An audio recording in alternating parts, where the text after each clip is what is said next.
Sheila Marmion, District 6. I just want to put this into perspective for us from a tax perspective.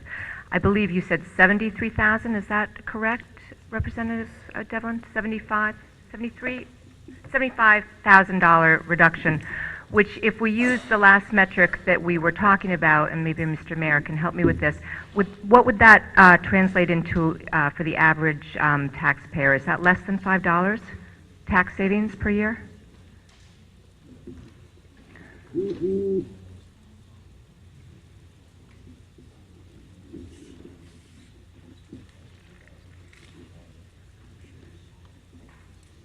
They're working on it. Okay. They're working on it. I just want us all to understand that what we are saving as a taxpayer goes back to what was said earlier about the education budget by former Representative Lee, which is the risk to this town. Is the benefit of saving $5 on average, and maybe you could confirm that for me. How much? 300, would you say? $3.75. $3.75 tax reduction.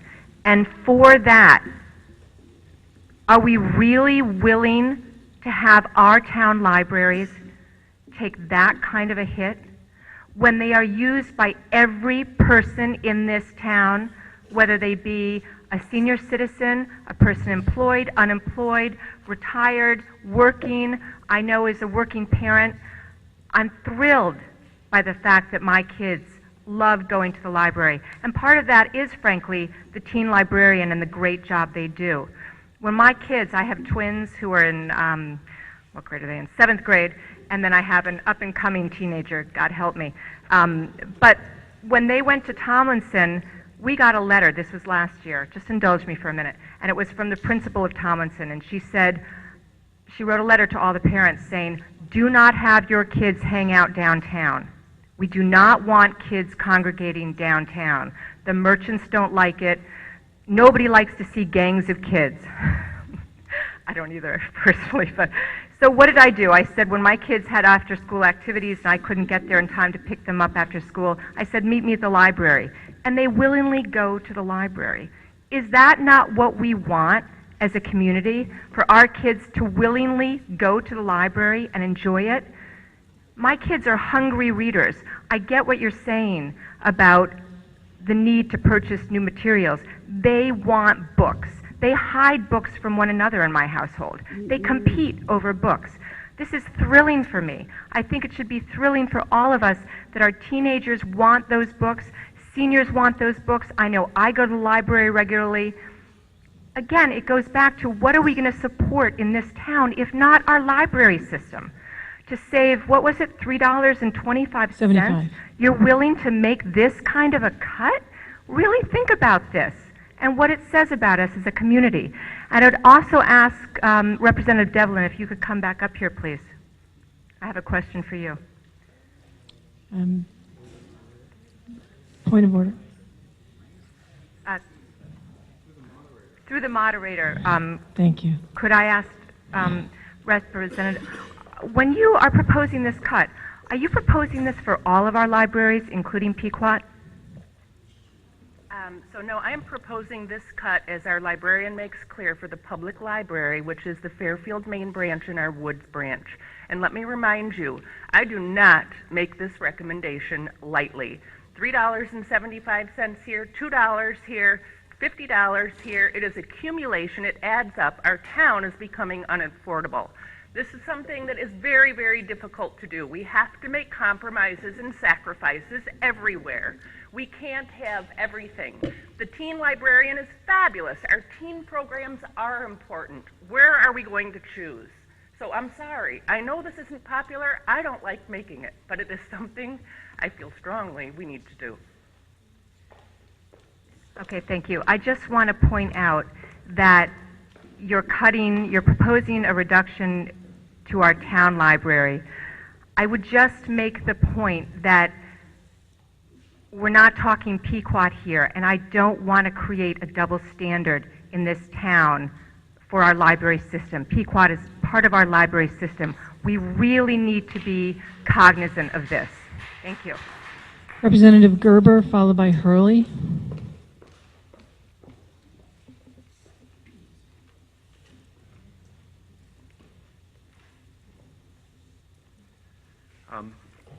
Through the moderator, I would like to ask Karen Ronald a question. Certainly.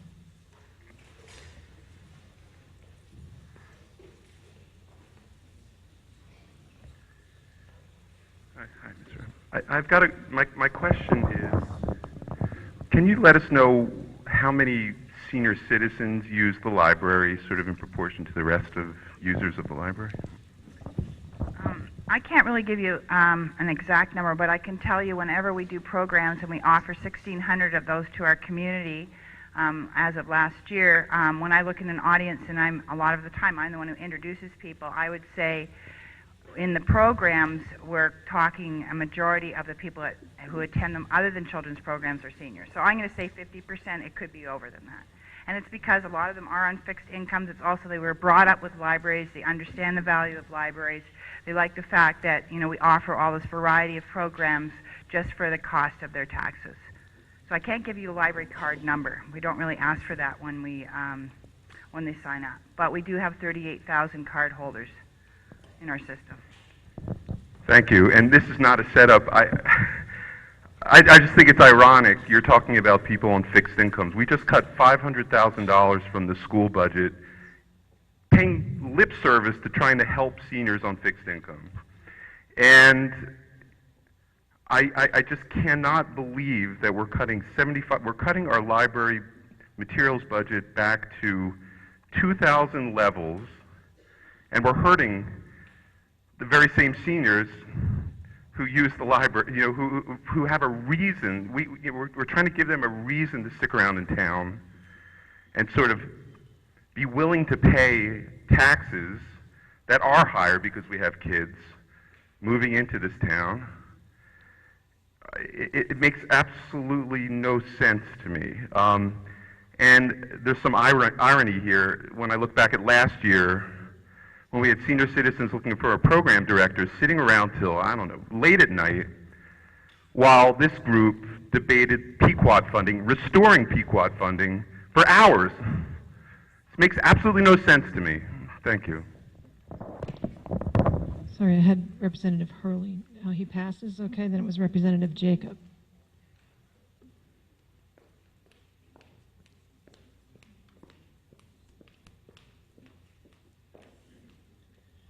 Hi, Ellen Jacob, District 9.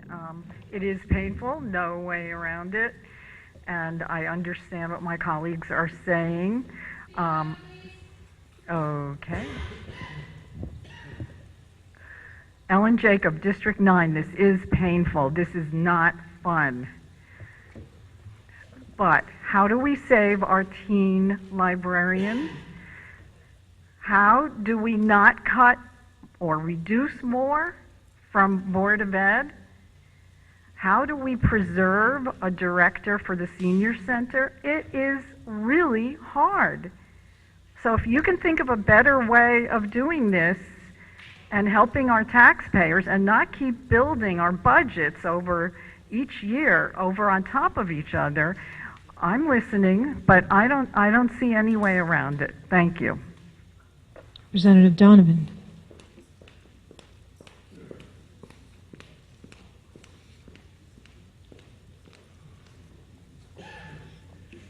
Thank you. John Donovan, District 1. Just a question. What's the budget's $286 million? What is that per household? $19,300. Is that correct, Mr. Mayor?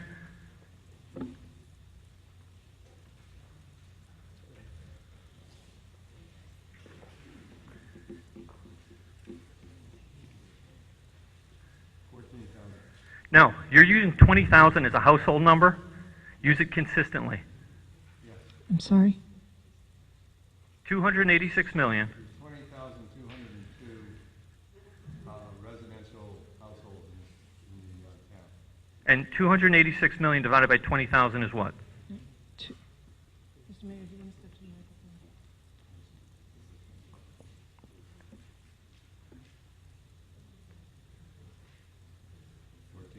14,000. So we spend $14,000 per household, which is below what most people pay in taxes. We're talking about trying to put some moderate growth into this budget. And Albert Einstein was asked, what is the most difficult thing for him to understand? And he said, compound growth. All these little cuts matter.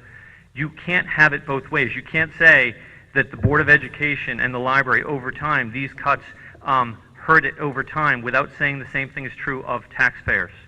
Thank you. Madam Moderator, just one point. From the mic.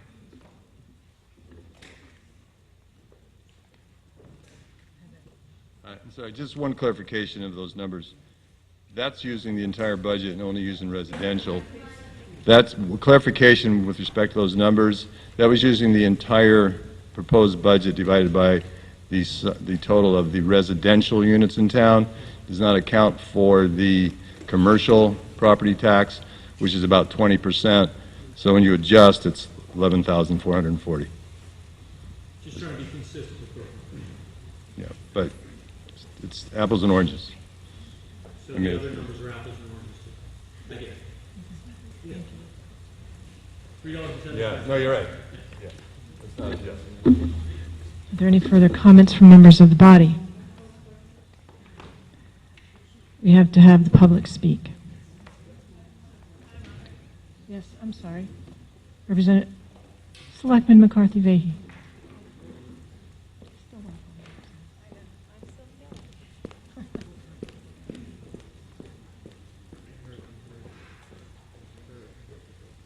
Thank you, Madam Moderator. Kristen McCarthy Vahey, Board of Selectmen member. And one of the concepts that's been discussed here tonight, both with the Board of Education budget and now with the library, is the idea of absorption, and that we believe that our Department of Education, our Board of Education, and our library can absorb these costs. But I want to emphasize a comment that was made by one of the speakers from the public. These cuts are not absorbed equally among all members of our community. And in particular, a cut to library materials is one that definitely has an unequal impact for some members of the community who aren't able to afford to go out and buy the books if they so choose, or materials, or go to a movie rather than rent a DVD from the library. So I'd like you to consider that as you make this vote, and I urge you not to support this amendment. Any further comment from members of the body? Representative Zezima.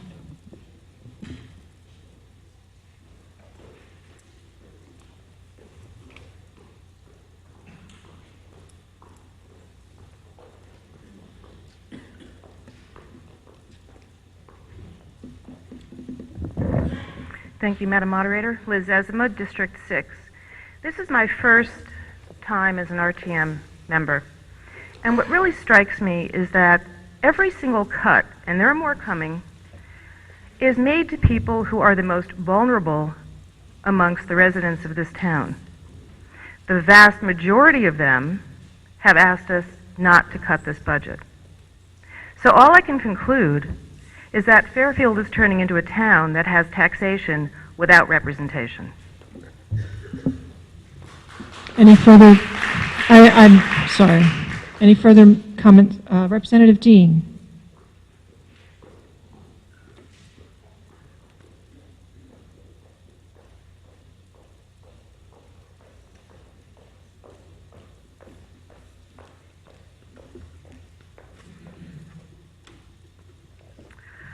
I have to agree with Representative Zezima with regards to Representative Dean, District 4, with supporting and encouraging our library, making sure that they had the materials. You know, I got a couple of, quite a few hundred emails regarding the library, and the same theme came through in that they've raised their children, they're still in town, they love this town, and they love the services that we provide, and they want to be able to continue using the services that we provide. We have a fiduciary responsibility to support those very services that we provide. I will not be supporting this cut. I encourage and ask that the rest of the RTM not support this cut. Thank you. Representative Walk.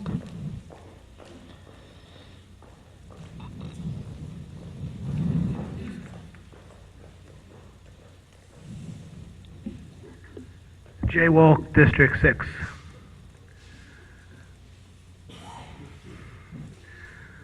I just want to start out by saying, first, I do not support this cut. Secondly, we talked about earlier about the people who are unemployed here in town. That was an issue. Well, the unemployed uses the library in order to try to find a job. The library, as we just heard, the main library is the second busiest library in the state, and the branch library is the busiest branch library in the state. How could we even fathom cutting the budget to hurt? Not only we also talked about the seniors. The seniors use the library. They need the library. It gives them a place to go. It's not just the senior center, which we're all in for. We're all for the senior center too. But the libraries provide for the seniors too.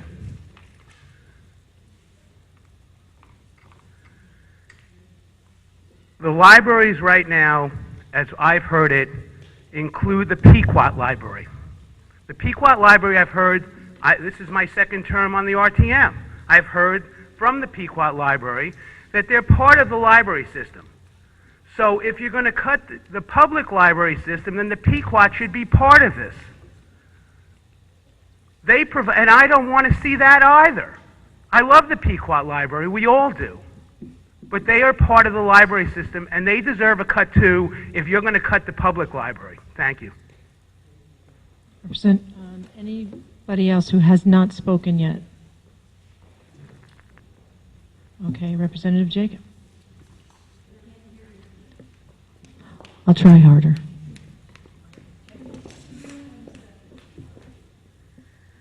Just want to remind you that the Pequot Library is mostly self-supporting, so it is in a different category. Thank you. Any other representative? Thank you.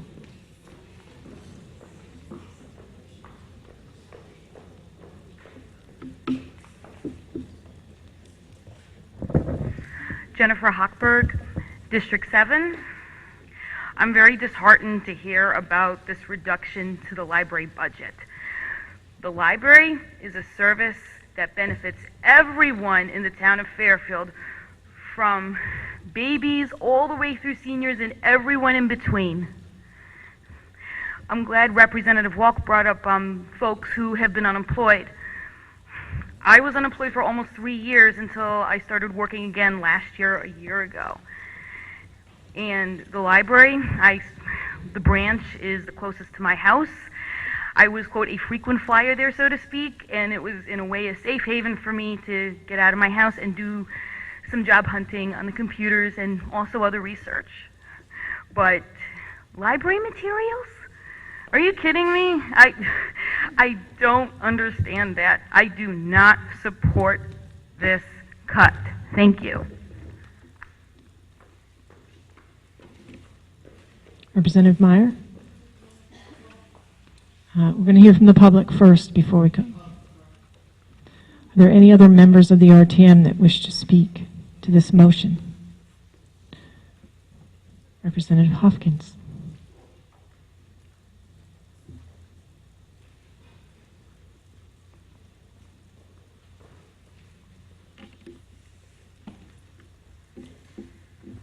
Kevin Hopkins, District 7. I'm disturbed to hear this cut being proposed as something as a choice that we have to make, potentially a choice between a librarian and the materials. That is not a choice that we have to make. The only reason why any cut is being proposed is because of a truly quixotic desire to have our tax increase down something closer to what is, quote unquote, the rate of inflation. And it doesn't have to be close to the rate of inflation. We heard from the librarian that her materials don't go up 1.5%, which is the rate of inflation. It goes up 2 and 3%. I'm a self-employed attorney. I have to buy legal reference materials for my own office, and I can tell you they're very expensive. So to expect people to have to keep down to this 1.5% tax increase is just not realistic. We need these libraries. I didn't get into public service to go around cutting people's libraries. I don't want to cut Pequot. I don't want to cut anybody's library. This will be a serious detriment to our town. Thank you. Any further members of the body who wish to speak to this reduction? Seeing none, we're going to go to the public. I'm going to ask the public to please hold their comments to the same 90 seconds. Thank you. Thank you very much. My name is Bill Russell. I'm the president of the Board of Trustees of Pequot Library. I love this town. I love our public library system, all three libraries, the two municipal libraries, and of course Pequot Library Association Library. Just one to help put the data in context. As I've mentioned to you before, in Fairfield, our library appropriation as a percent of town's tax revenues is approximately 1.76%. That compares to Darien at 2.7%, Grange at 2.6%, Westport at 2.2%. If it wasn't for Pequot Library, by the way, and those numbers take into account the full amount of both the municipal appropriation to Pequot as well as our private funding, Fairfield wouldn't even be on the map. In terms of town appropriation per capita, Fairfield is approximately $78. That's again using all the libraries. $78 compares to Westport of $157, Darien of $154, and Grange of $146. I think it's important as you think about the motion that was put forward to appreciate where we stand as a town in that context of how we fund our public libraries. 2 quick points of fact on Pequot Library. As was mentioned, 2/3 of our revenue comes from private sources. We work hard to raise that money every year. It is certainly not easy, and but we firmly believe that, especially in times like these, but in all times, that is a terrific public-private business model to have. And then lastly, I'd just like to mention over the last 7 years, our budget increase request each year of the last 7 years has been 0. We requested the same amount that we had the prior year, every year for 7 years. Our costs increase. Thank you, we Mr. have to Russell. go out and reduce our costs and increase revenue to make up that deficit. And if people want to suggest that we should be treated as municipal libraries, that would mean a net increase to us, which we take, but we're not asking for. Thank you very much. Thank you. Are all members of the public who wish to speak to this item in line? Horses Randaria again. I am so against these budget cuts for the library. I cannot tell you. I am a senior citizen. I go to a lot of the programs, but I also take out a lot of the materials. We really need this material budget restored. You've already brought the budget down to the 2003 level or so. Please do not cut any more money from the budget of the library.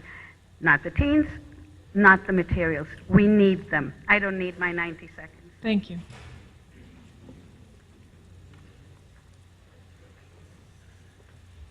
Matt Husselman, still District 4. I'd just like to say that our libraries kick butt, and we love going to them. And I go to Terrible Twos with Miss Judy over there. At the same time that's going on with my 2-year-old, they have a coupon sharing class with, which is basically like Granny Woodstock. It's just amazing, and this is the branch library. And I saw that the upstairs of the main library was voted one of the best children's library, top 10 in the country. So, I mean, our libraries are used by everyone. It baffles me. I think it's the most powerful are asking for tax cuts to attack the most vulnerable to vulnerable. That's who uses our libraries. People are unemployed, the seniors. If eventually I become a seniors town, the libraries would be one of the major reasons I stay here, because they're a great gathering place, and they are just such an asset to our town, and to cut them for $3 is just baffling to me that it would be even considered. Thank you. Thank you.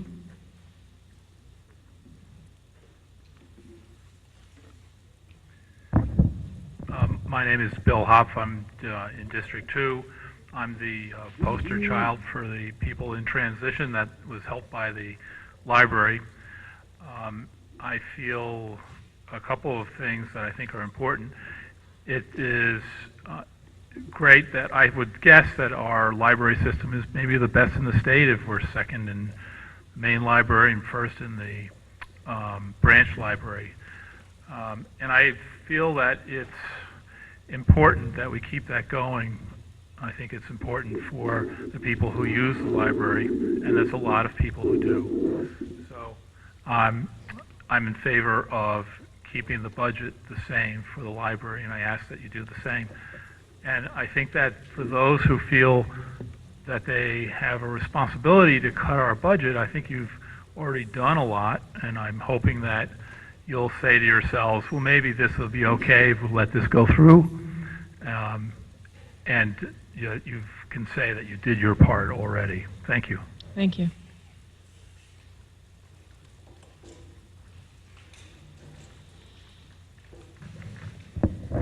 Christine Vitale, 254 Vernon Hill Road, District 3. Not passionate anymore, just really tired.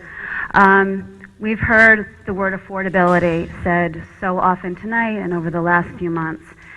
And affordability is defined as being within the financial means of most.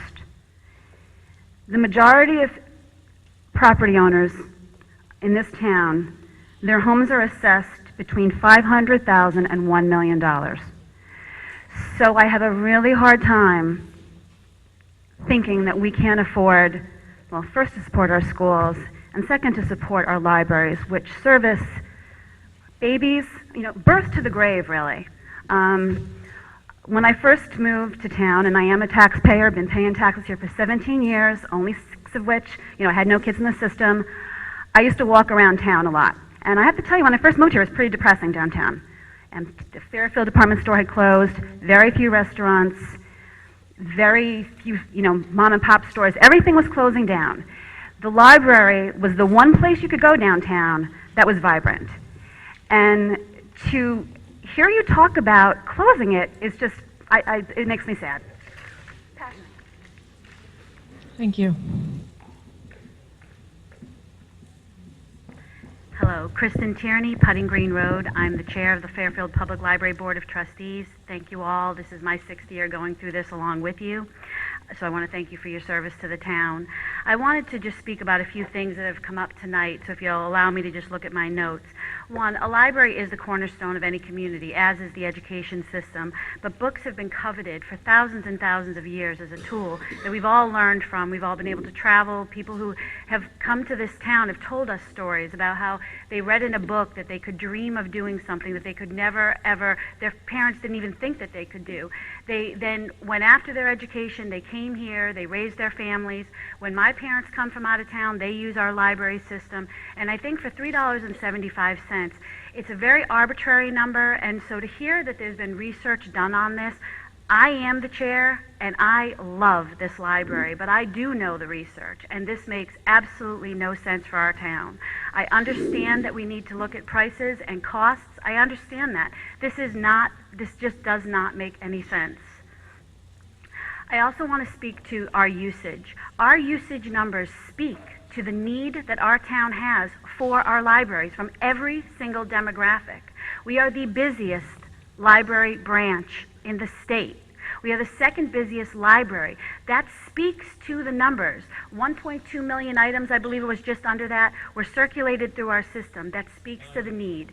So please understand that in this economic downturn, our taxpayers need this library, and $3.75 just does not float with me. Thank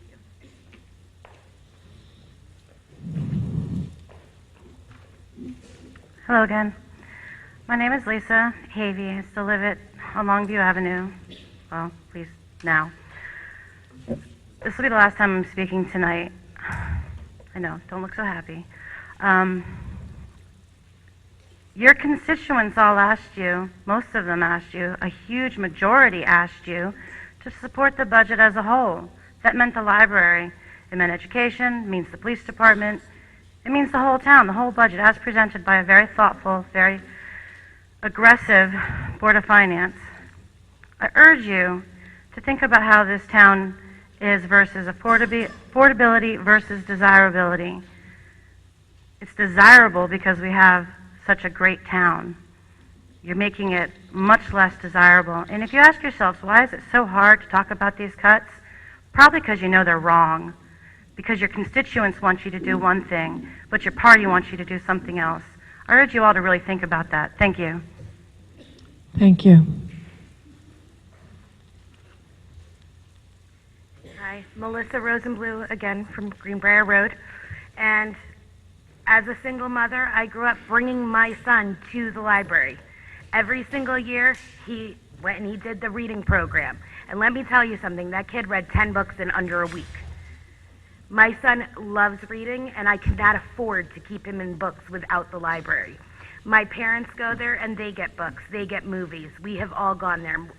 We've done job searches there. My son has gone on there and researched for school reports. It is something that is invaluable to the town. And it works hand in hand with every single thing in this town, with every demographic, to try to make things better and engage everyone in the community in some way, and partners, whether with school, whether with community programming for every demographic, and just whether or not it's a social place. People have meetings there. When the power was out, where were we? We were at the library, trying to do our work so that we could get paid, trying to find somewhere with some sort of air conditioning so that we could survive, and just have some sort of reach to the outside world other than our house, which was black and empty and quiet.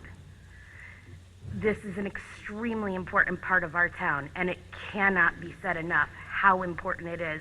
And if you need $375, I'll be happy to whip my checkbook out and hand it to you. Thank you. Thank you.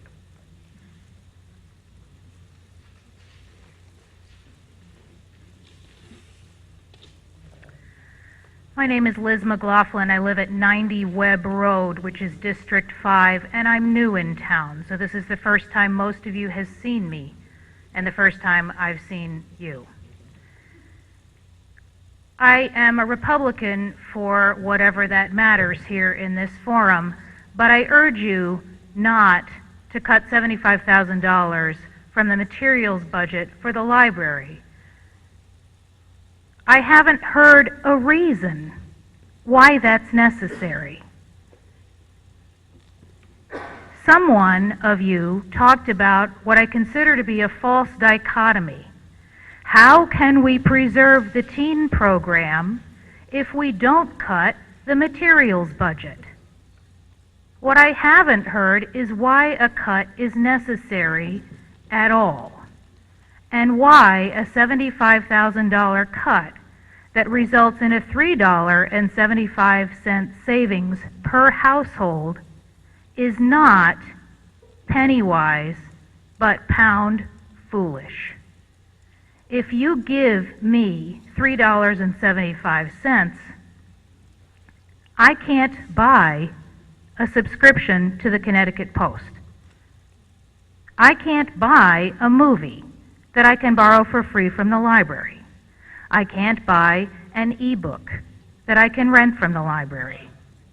I can't buy anything with $3.75 Thank you. that I can get for free at the library.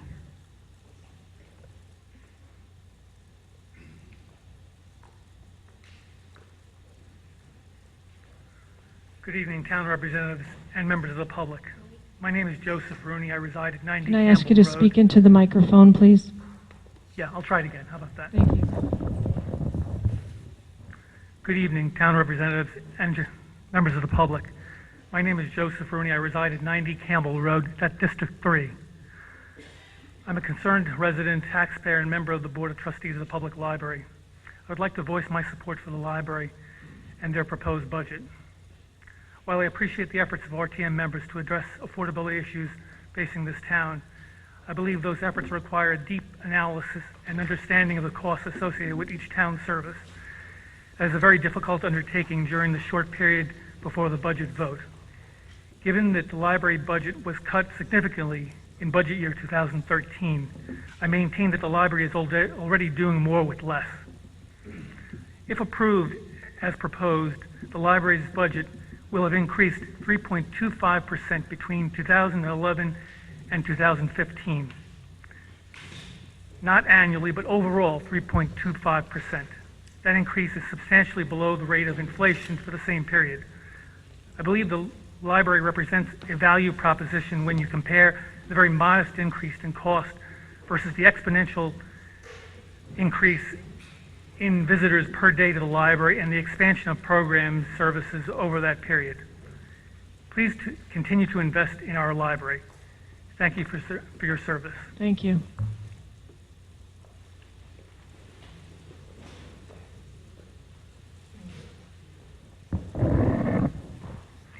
Kelly Dunn, 205 Tuckahoe Lane, District 8. It's late, but please, if there's any way to shift resources and not have to make this cut, I urge you to do so. Two of the most growing populations in this town, and continue to be so, are the senior citizens and the teen population, and they need the libraries. The libraries have been a mainstay in this town. I've lived here over 20 years. I can't think of a more used resource in this town than the libraries. And that goes for, years and years on end, and people who lived here decades before me have told me the same thing. So please, if there's any way to shift resources and not have to make this cut, I urge you to do so. Thank you. Thank you.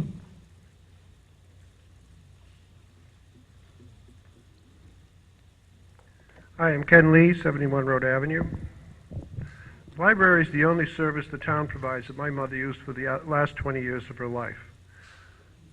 So, even though my mother is no longer with us, I just feel the need to stand up and say that, because the people who are affected the most by the things that we cut are the people who can afford it the least. And I really think that it's important to understand that people who are looking for jobs, senior citizens who can't afford to go out and buy books, these are the people that we're really affecting. What we're saving is proportionate also. And I just really having a lot of difficulty understanding what it is that we're really accomplishing by these small cuts to this huge budget. Thank you, Mr. Lee. Oh, I thought Mr. Lee was our last speaker. Thank you. Any comments from back to the body?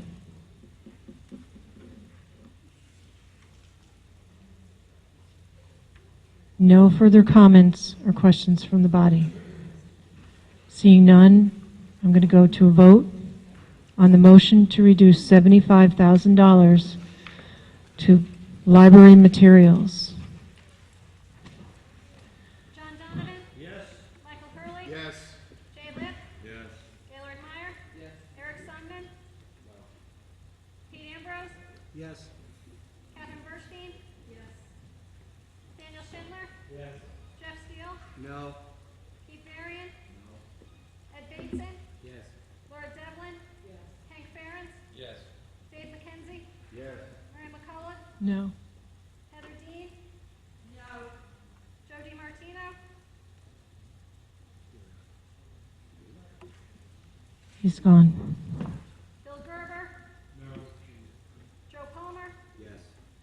Cindy Waldron? Josh Garskoff? No. Lauren O'Brien? No. Andrew Simmel? Yes. Ruth May? No. Carol Way? Yes. Julie Gottlieb? No. Alan Marks? No. Sheila Marmion? No. Jay Wolf? No. Liz Zezima? No. Jen Hofford? No. Kevin Hopkins? No. Eric Newman? No. Phil Pierce? No. Hal Schwartz? Absent. Kathy Braun? Yes. Alex Durrell? No. Jason Lee? Yes. Tom McCarthy? Yes. Jeff Laurano? Yes. Pamela Iacono? Yes. Ellen Jacob? Yes. Laura McCardle? Yes. Carol Pontrelli? Yes. Brian Caffarelli? Yes. Brian Farnan? Yes. Ray Newberger? Yes. Bill Perugini? Yes. Bruce Ryan? Yes.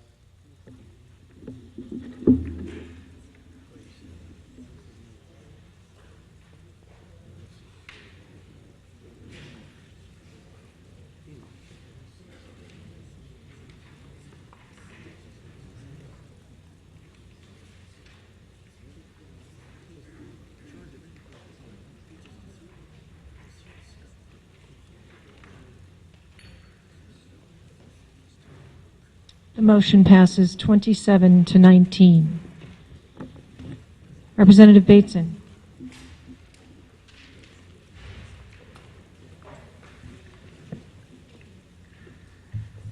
Thank you, Madam Moderator. Ed Bateson, District 3.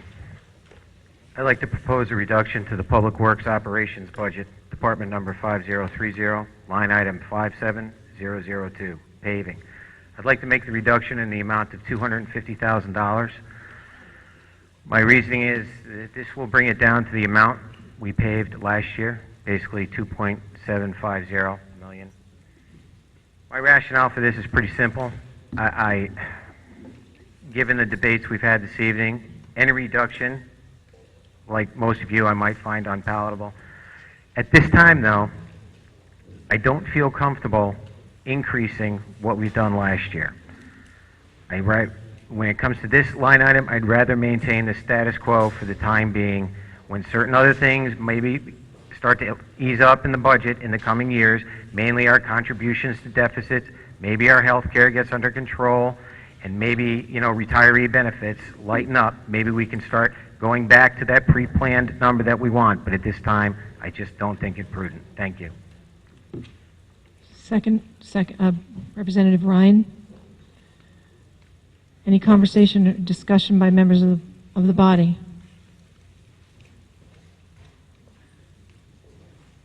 Representative Marmion.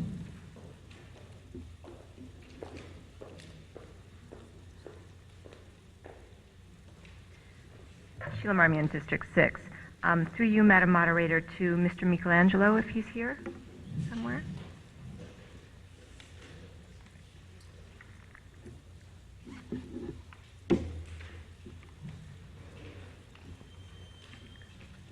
Hi, can you just give us your perspective on what this cut will mean to your paving budget and how it will affect provision of paving next year? Thank you very much. One point, I don't believe this is a cost-effective reduction. One thing that myself and Scott Bartlett and even Rich White before me have tried to stress is that our roads don't deteriorate linearly over time. It's not a straight line depreciation. It's not quite exponential, but every year you go deeper and deeper. An analogy that I've used is the shingles on a house. If you don't replace your shingles, eventually you replace the plywood and the sheetrock underneath it, and the damage gets worse and worse. And a comparison I like to use is that when I was the Deputy Director of Public Works in Monroe in 1996, my boss, Woody Lovejoy, was a member of this board. He lived on Alma Drive in 1996. Alma Drive has not been paved since that time. If we paved Alma Drive at the right time, it would have probably cost us $35, $38 a linear foot. The time to pave Alma Drive with a mill and an 1.5-inch overlay is gone at $35 or $38 a foot. When we do Alma Drive, it'll cost us 2 or 3 times that much. So we're not saving money by not doing these roads. We're increasing it, and when we do a road like Alma Drive, that's 2 or 3 or 4 more roads that we can't do. So I think this budget, even though it is a status quo from last year with the paving account, we won't really be gaining ground. Once again, I think we'll be losing and not being able to keep up with the roads like we should be. Thank you. I don't support this cut. I think somebody mentioned before, a penny wise, pound foolish. We're kicking the can down the road literally here. We need to support paving and the Department of Public Works. They've got a good plan in place. We asked them for a plan. They're in the midst of developing a plan. The other thing is there's been a lot of discussion in this body about moving things from bonding and understanding why we should bond and when we can move things into the operating budget. And paving is the perfect example. We actually moved it from bonding into our operating budget, and it's a big ticket item, paving, and as such it's vulnerable, and that's the concern when we do things like this. We're basically not going to be supporting the infrastructure of our roads, and we're all going to suffer for it. I do not support it. Representative O'Brien.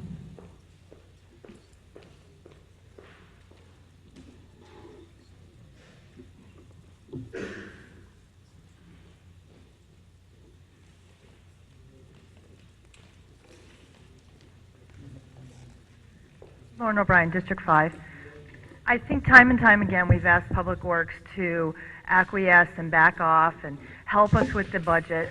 And I think at this time we need to defer to the person that we have put in the position, Mr. Michelangelo, because we are going to be penny wise and pound foolish. If we don't keep up the infrastructure, our town just continues to it grows and grows, the traffic gets more and more, and we're making a big mistake. Along that same line, you're going to be coming back to him when the fleet that's now 15 and 20 and 25 years old all dies at the same time. And then you're going to tell him he can't pave and he can't buy trucks. And then where are we going to be? It's not going to work. You can't keep cutting the infrastructure of the town as the town grows. I do not support this cut. Representative Garskoff.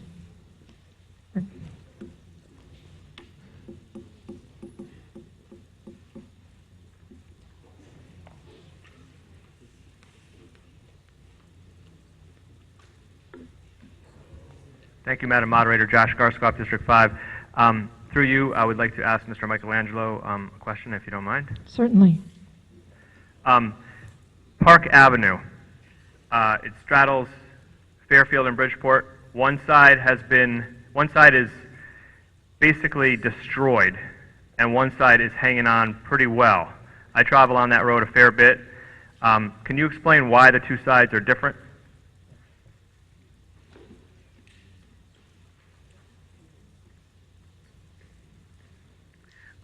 Yeah, the technique that was used on Park Avenue probably around 4 or 5 years ago now was a micro seal type thing, which is a thin application, which probably about 3/8 of an inch.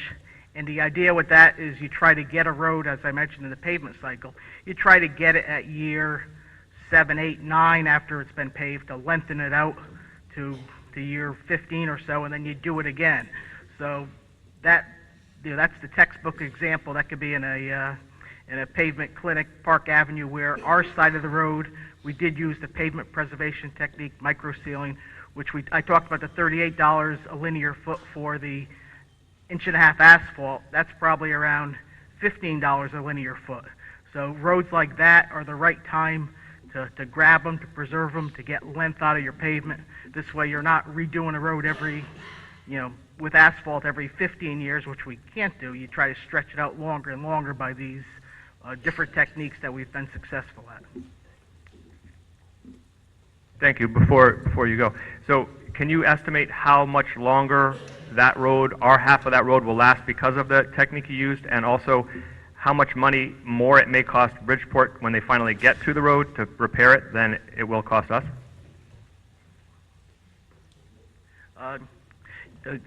Yeah, if you drive down that road now, the Bridgeport side of the road is bad. It's at that extreme stage where you have to do the big ticket fix. You can't just mill out 1.5 or 2-inch. You have to mill out 3 inches of pavement, or even go down to the subgrade to do that. So that's what we try to avoid in the room. You don't want to on our roads. You don't want to do the full-blown road reconstructions. You want to do the cost-effective ones. Get them on the early part of the cycle before they drop off the curve. Okay, thank you. Well, I think that's an example of why we should invest this money in the paving program and keep our roads in a condition where they won't need a major overhaul, at least not in the near term. I think it's a great example of how investing a little bit now is going to actually save us in the long term and not kick the can down the road. Thank you. Representative Iacono.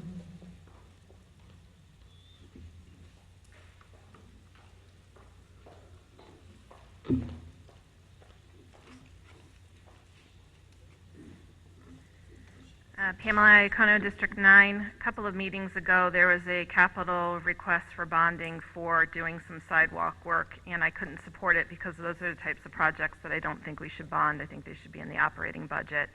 I'm going to stay consistent with that. This is not something that I want to see in a bonding request later on, and I won't support the motion. I do think these things belong in our budget as capital improvement. I mean, as in the operating budget. Thank you. Sorry, it's getting late. Any further comments from the body? Seeing none, are there any comments from the pub? I'm sorry, did I miss somebody? Oh, all right. Representative Walk, didn't see your hand.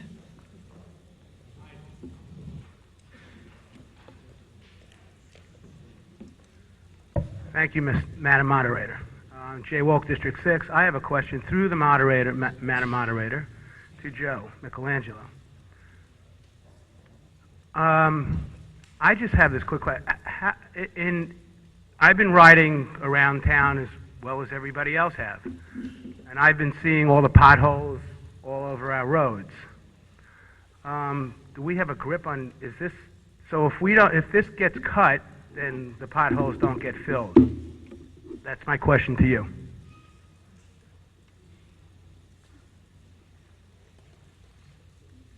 Well, the idea is not to get potholes. So if the money gets approved, and we hope it will, it's a residual effect down the line. So next year we'll have incrementally less potholes in the following spring, less potholes in the following spring. The potholes are the failures. That's the one thing that we need to do, is get to them before they fail. And the fact that our roads this spring, I believe that the work that we've done over the last several years has helped considerably. We were, like other towns, we were patching pretty good this spring, but I don't think we had any of the wholesale problems because of some of the good stuff we've done over the years. But we need to keep continuing that. And I have one more question. Sidewalks. I'm assuming this would affect the sidewalks also? No, it does not. This is exclusively for road paving. Sidewalks are funded from other operating and capital accounts, but not from this specific account. Thank you. Thank you. Representative Dean.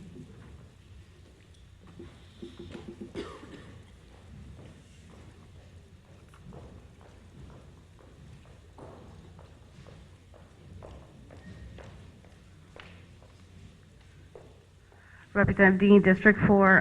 I like that expression, penny wise and pound foolish. And that's what we're becoming in this regard. I keep going back to our fiduciary responsibility to fund the services that are critical. And frankly, if we cut paving, small potholes don't get smaller. So I encourage you, I really encourage you to vote down this cut to the paving, to public works. This is part of our infrastructure. This is what we do. This is part of what makes our town great. And if we just have to stop this. Thank you. Representative McCarthy.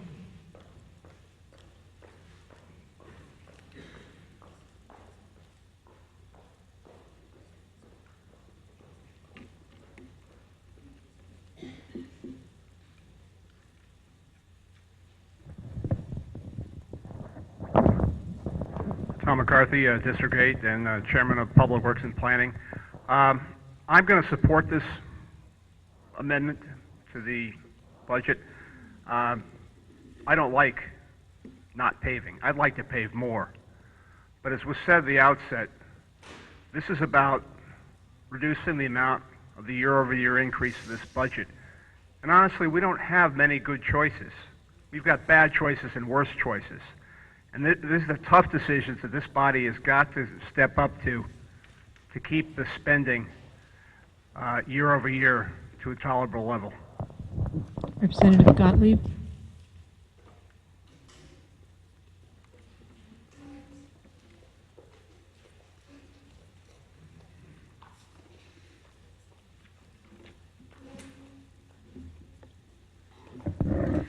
Julie Gottlieb, District 6, through you, Madam Moderator, to Mr. Michelangelo again. Sorry, it is getting late. When the plan was originally set in place, I want to say 6 or 7 years ago, I think we were going to be done with the plan last year, but it's moving forward. When do we estimate that we're going to be done now with the long-term paving plan? If this reduction were to go through.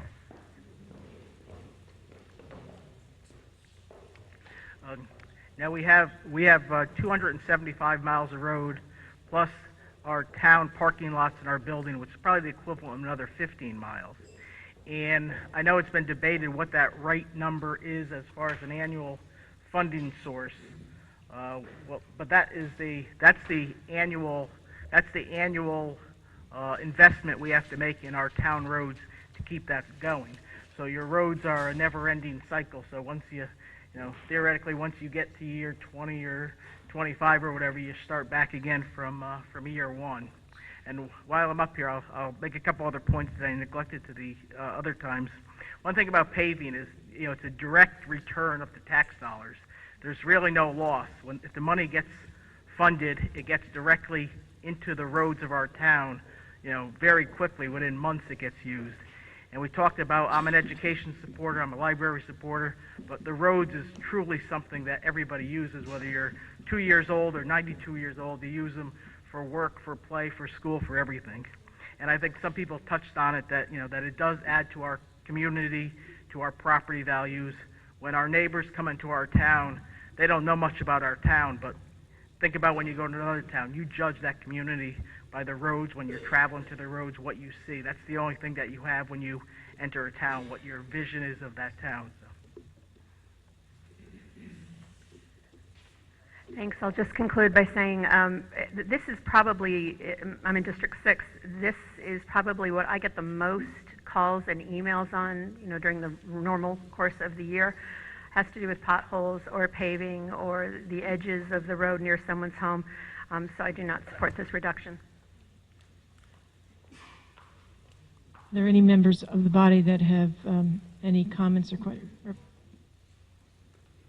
I'm sorry, Representative McCarthy. Here we go again. Would you like to stand for it? Thank you, Madam Moderator. And I just pulled out my budget book and just want to point out that this is another one of those areas where compromises have already been made. We did make a commitment to fund our paving budget. And we don't have a group of people here with teachers that say no cuts to paving. Not a lot of people are going to be standing up and supporting it, but I agree with what Mr. Michelangelo just said. Critical infrastructure needs need to be funded primarily because they'll cost us more later.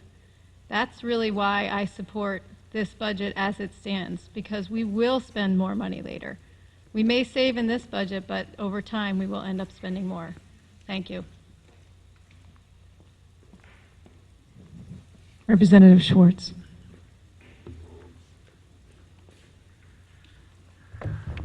Hal Schwartz again, District 7.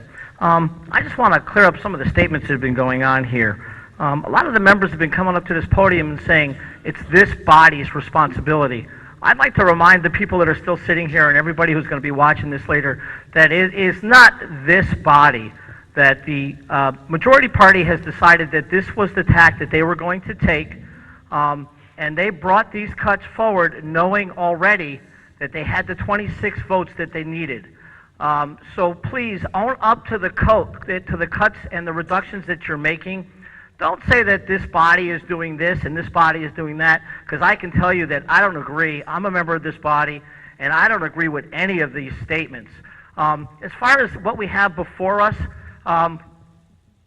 this is another case of kicking the can down the road, because what's going to happen 2 years from now is Mr. Michelangelo is going to come to us with a bonding resolution to catch up on the money that we didn't give him back. So this body told by the Board of Finance and promised the town that we would put this back in the budget, okay? We tried to put it back in the budget. We did it for 3 years. Last year, The RTM majority decided that they wanted to take paving out. Again, this year, the RTM majority decided that they wanted to take paving out. If that's the way you do it, that's fine. But remember, when it comes back, be willing to pay more and pay for it over time. Thank you. Representative Bateson.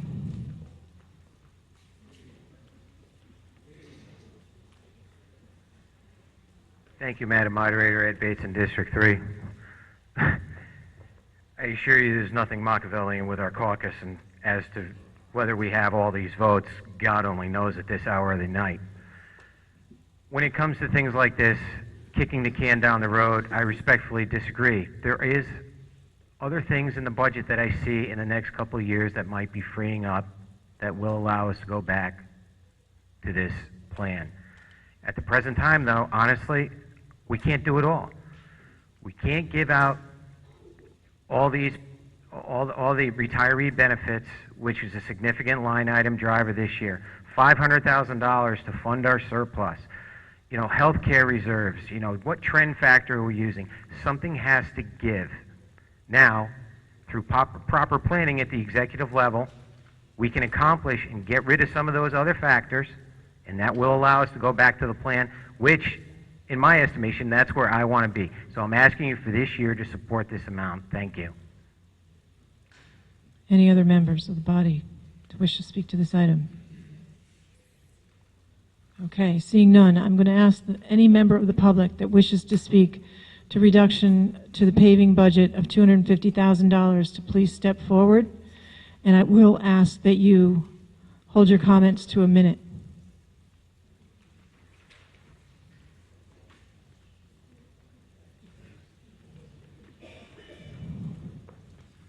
Stephen Scheinberg, Flax Road, District 1. I'm against this motion. It's a short-term savings, long-term cost. I'm surprised at the Republican caucus that really runs the show here, that you have cuts to the education system, to the libraries, and now to the roads. I'm proof that this town is affordable. A year and a half ago, when I moved here and I was looking at a house, there was sometimes 4 and 5 bids on a house. People want to move here, and so the town is affordable. So please don't say it's not affordable anymore. The second thing is that we need to fund the critical operations of our town. When you erode it and nickel and dime with $5 here and this cut there here, you're eroding the quality of our town. And that's why I'm staying up this late hour to say it's unacceptable to me and it's unacceptable to a lot of people.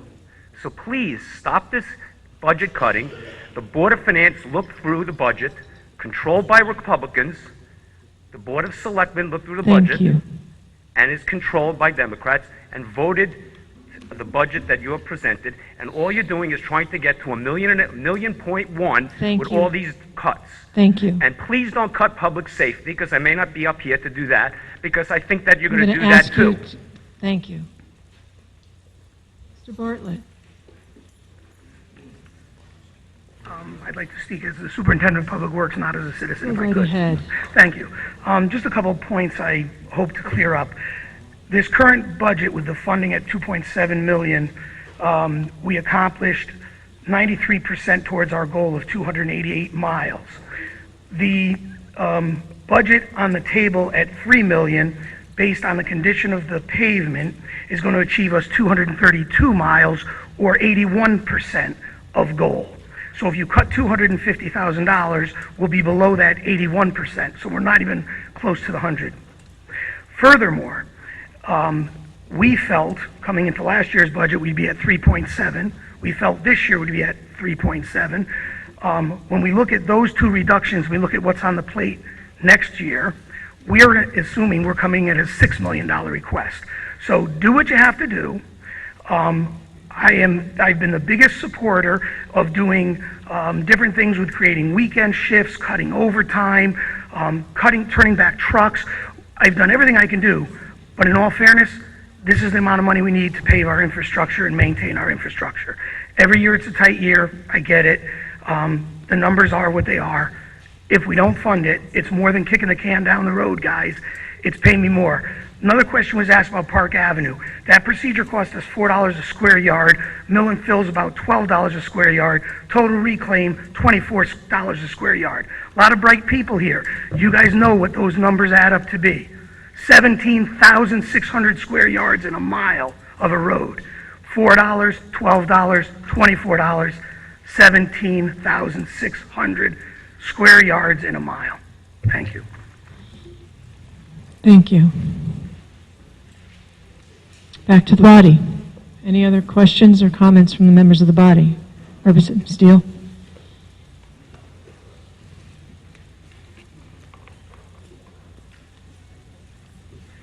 Jeff Steele, District 2. I was really debating this one, but you know, it was this body that took this out of bonding and put it into the ongoing budget.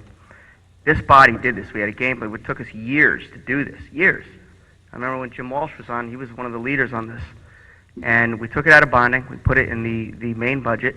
The problem with doing that, there's a risk of doing what we're doing now, is to cut it out, chipping away at it.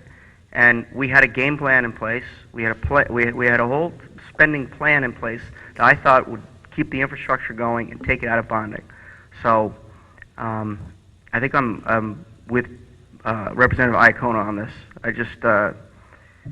I don't think I want to start pushing this down the road, kicking the can down the road on infrastructure. I think we need to pave our roads, and more importantly, it was this body that fought so hard to do this, and now we're shortchanging ourselves. Any further comments from the body? Representative Walk.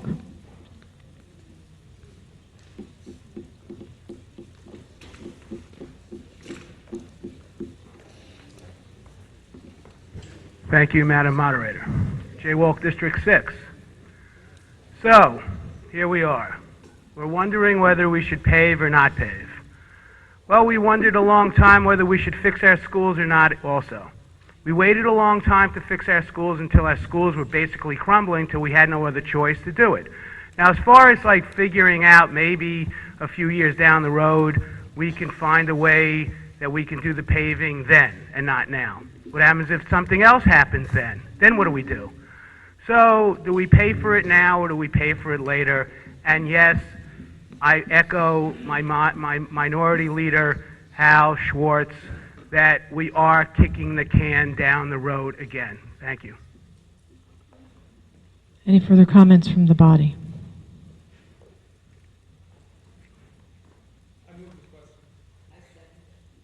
All right, we're going to go to a vote on moving the question. It's made and seconded.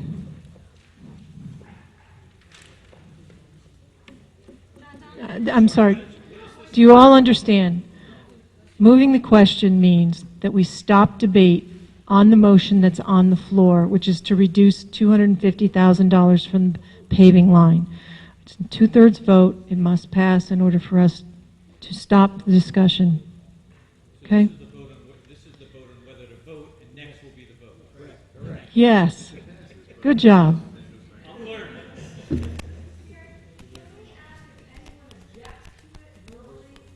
We're doing a voice.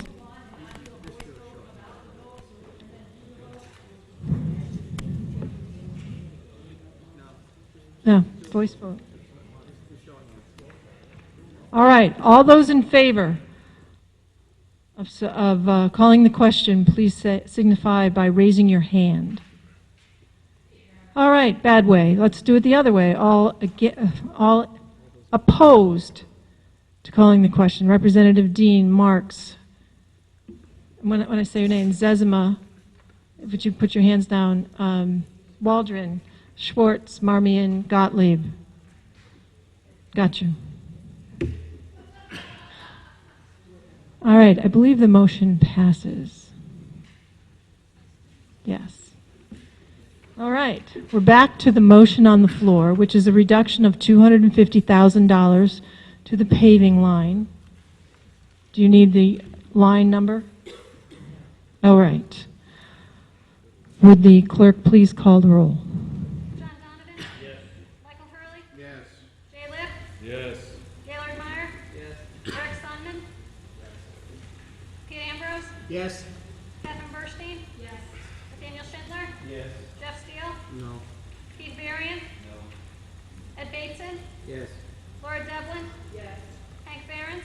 Yes. Dave McKenzie? Yes. Mary McCullough? Yes. Heather Dean? No. Joe DiMartino? Absent. Bill Gerber? No.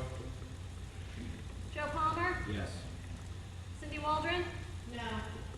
Josh Garskoff? No. Lauren O'Brien? No. Andrew Semmel? Yes. Ruth Smay? No. Carol Way? Yes. Julie Gottlieb? No. Alan Marks? No. Sheila Marmion? No. Jay Wolf? No. Liz Ezema? No. Jen Hochberg? No. Kevin Hopkins? No. Eric Newman? No. Phil Pierce? No. Al Schwartz? No. Kathy Braun? Yes. Alex Durrell? No. Jason Lee? Yes. Tom McCarthy? Yes. Jeff Malorano? Yes. Pamela Iacono? No. Ellen Jacob? Yes. Lauren McCardle? Yes. Carol Pontrelli? Yes. Brian Caparelli? Yes. Brian Farnan? Yes. Ray Newberger? Yes. Bill Perugini? Yes. Bruce Ryan? Yes.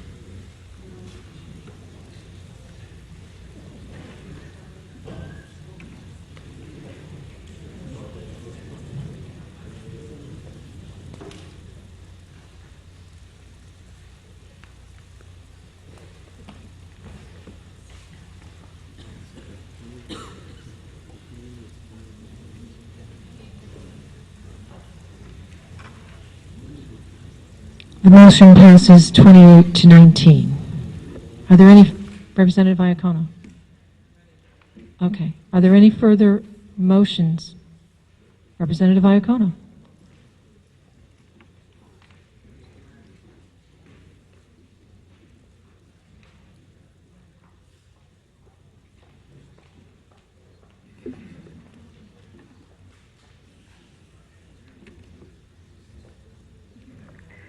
Pamela Iacono, District 9.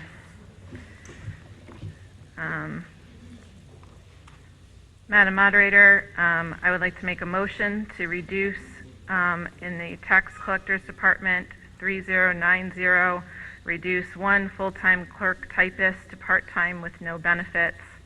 And I respectfully ask through you, Madam Moderator, to the Town Budget Director, may I have the dollar equivalent and line items for those numbers. I believe it would come out of 51010 regular payroll, 52120 life insurance, 52200 Social Security.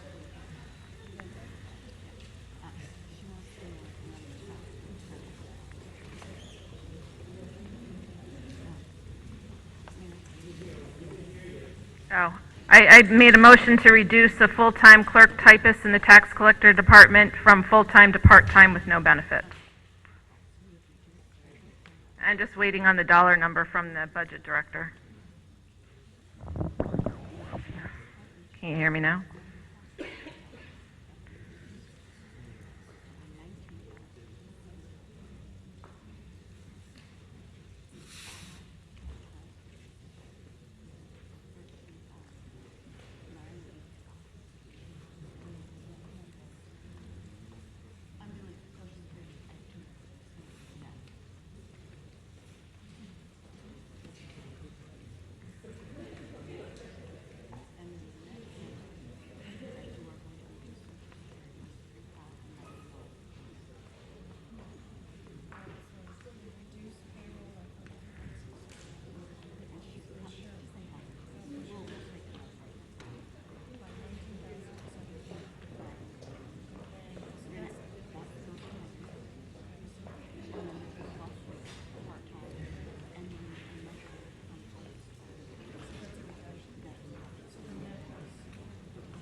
Feel free to come to the microphone. All right, I have the information for you, Representative Iacono. The reduction in payroll is $43,163, a reduction in health insurance of $19,723, and the net addition is $13,985 minus the Social Security of $3,099, so the net reduction is $52,000. Okay, so that would be, the total dollar amount reduction, that would be $52,000. Correct. The net reduction would be Is that better if I hold it $52,000. like this? I stood up before and I spoke about our long-term liability issues, and the reason why I'm proposing this reduction in this particular area is because we've started to modernize our tax collection department. And with the use of the internet to gather information and with the use of online payments, we need to start to move the needle on efficiencies. And I want to encourage all of our members and our residents to take advantage of these things so that we can save on employee costs. Our biggest drivers are our long-term liabilities, one of which being medical costs. If this is not eliminating the position, there will still be someone in that department to help with these duties and responsibilities. They would go down to part-time, but it would help move the needle, as I spoke earlier, about our long-term liabilities. If we don't start to address these problems year in and year out, we are going to have the same conversation over and over again regarding services and what services do we want to cut and where do we want to cut on education and where do we want to cut on the library. I just think that it's time. This is a wake-up call. We need to restructure. We need to look at how our employees are staffed, where they're staffed, and we need to really address some of our union contract issues in regard to medical. 11% contributions for medical are just not up to today's standards, and they're not affordable for most residents in our town. Thank you. Do I have a second on that? Representative Meyer. Any discussion by members of the body? Representative Marks.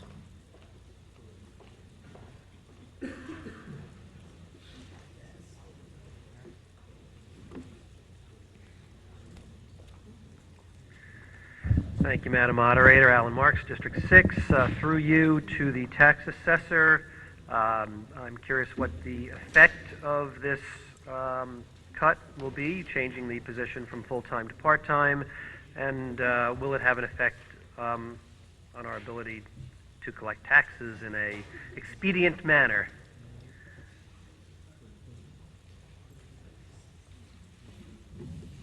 Thank you for your patience and your fortuitiveness.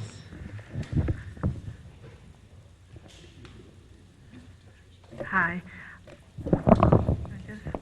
I'm Cinda Bookter. I'm your tax collector. Mr. Ross is the assessor. That's okay. Been a tax collector for 21 years, and I love my job. My mother was a town clerk. She wanted to know why anybody would want to be a tax collector. I like working with the taxpayers. I enjoy working for the municipality. I came here 2 years ago. You were in transition. You had some issues that needed to be resolved. We've resolved them. It wasn't easy. It was a rocky road. We are now working towards making the office more efficient and more effective in what we do. I believe that I work for the collective good of the taxpayers, and they do pay a lot of taxes in the town of Fairfield. And I believe they should have good customer service in their tax office. So that's been one of my goals, and it is improving. And we are utilizing online payments. We are utilizing the internet as much as we can, but we cannot force people to use those. So reduction in staff will reduce customer service. There's no doubt about it. We're going to go from a full-time person that's trained to a part-time person who will do a lesser level of duty. it will mean longer lines, it means less information given out. We have 4 collection periods a year. We collect over 200,000 payments. It's going to reduce the activity that we're able to do as far as upkeep of information, escrows, new taxpayers. When I came here, no one had received a refund letter in over a year, which means that if they overpaid, they were not notified. We now notify, we give people the option to get a refund or to transfer the payment to the following year. This is all because we are building on what we can do better and utilizing our resources of our staff and our time. So a cut in the position will cut across the board, including the delinquents that are sent out. We notify people if their payment is wrong. All of those things will be cut back because we can't make them use the internet. We can't make them not come to our office. So it will have an impact mostly on taxpayer services. Thank you. Could I ask to follow up on your question, and please ask that Ms. Carol Merrill's come to the microphone to address whether we have any union or contractual issues that may prevent us from reducing this. I believe that if you cut this position from a full-time to a half-time position, that you have effectively cut it from a full-time position to no position. A number of years ago, in arbitration with the state of Connecticut and a Board of Ed, and I'm sorry, I can't remember the municipality's name, they wanted 2 full-time individuals retired, and the board wanted to have 4 part-time people because they felt that this would be more effective for the students. The arbitration panel found that just because the board wanted to save money, that was not a sufficient reason to do away with a full-time union position, and I would not be able to replace it with a part-time person. It is union work done by a union employee.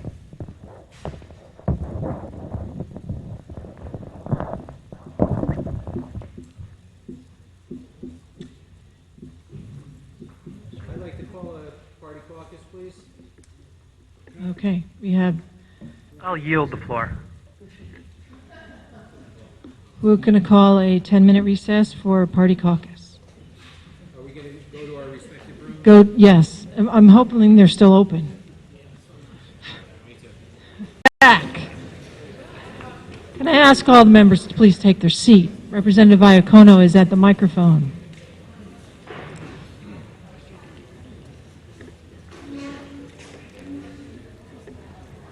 Thank you, Madam Moderator. First of all, let me tell you how disappointed I am to hear that it's next to near impossible to restructure a department and lower your long-term liabilities without having to deal with rules that constrain us.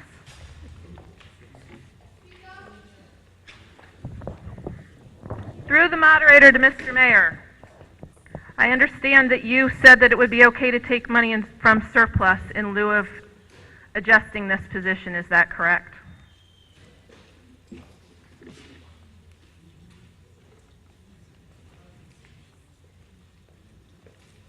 Excuse me, I just had a bite of dinner. One of the refrains we're hearing all night tonight is, there are no good choices. One of the refrains we're hearing tonight is, there are no good choices. It's the choices between, to quote Mr. McCarthy, from bad to worse to even worse. Given the need, the desire, the intent of those who are concerned about the total tax rate, future expenses, etc., if the body was to look at the general fund balance, if you're looking for $50,000, the current general fund balance as a percentage of expenditures is 6.49%. That's the projected at the end of this year. with the $500,000 amount that's budgeted for fiscal year 15, that will move that 6.49% up to 6.50%. Not a gigantic leap. If that $500,000 was reduced by $50,000, that would make the projected fund balance as a percent of the general fund expenditures 6.48%. Now, we have spoken to the rating agencies about improving this number over time, and that is an issue. However, the change in the rating agencies' formulas and methodologies recently, where they're looking at the finances of a town more holistically, more completely, rather than internal fund balance, pension plan, unfunded liabilities, fund balance as a percentage of general expenditures, where the new formula, the new methodology of looking at it all together works favorably with respect to the town of Fairfield because of two reasons: the high funding in our pension plans and the town's commitment and annual funding of 100% of the OPEB ARC. So I do not believe that taking some money out of this projected fund as add-on to fund balance surplus would have a negative impact on the rating agencies. And given the choices, I think it's a reasonable place to go. Thank you. As a representative for all of Fairfield, I'm not interested in risking our AAA bonding.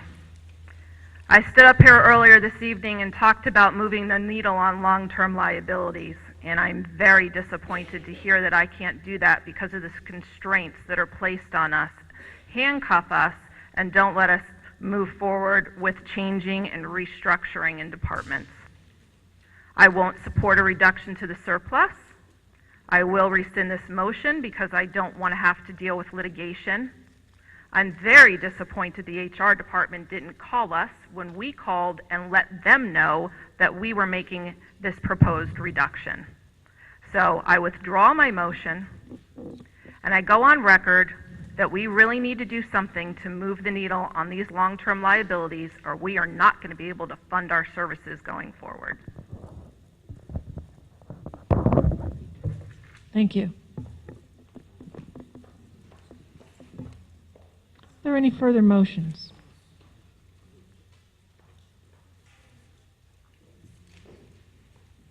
Representative Bateson. Thank you, Ed Bateson, District 3. I too am very disappointed at the evolution of this conversation. I was not happy about this proposal, but I understood it from a fundamental point of view. I really want to see things like this happen going future. Over the past several years, we've invested a lot of money in Munis. Quite frankly, the way that we as taxpayers do business with the town has changed fundamentally. I sign up my daughter through online Parks and Recs. I pay my taxes online. We've invested a lot of money, time, manpower, and training in these programs. It's about time we started to see some efficiencies come through in these.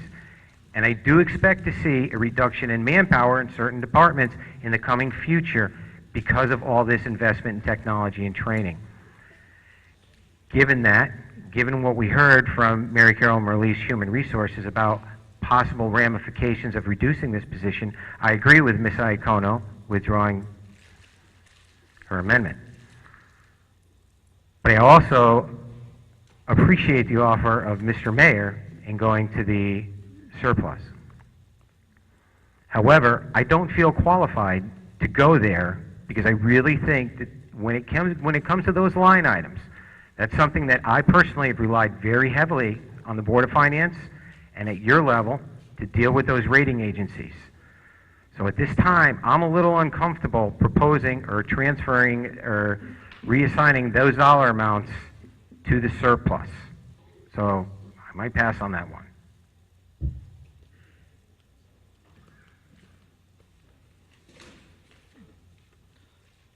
Yes, Representative Caffarelli.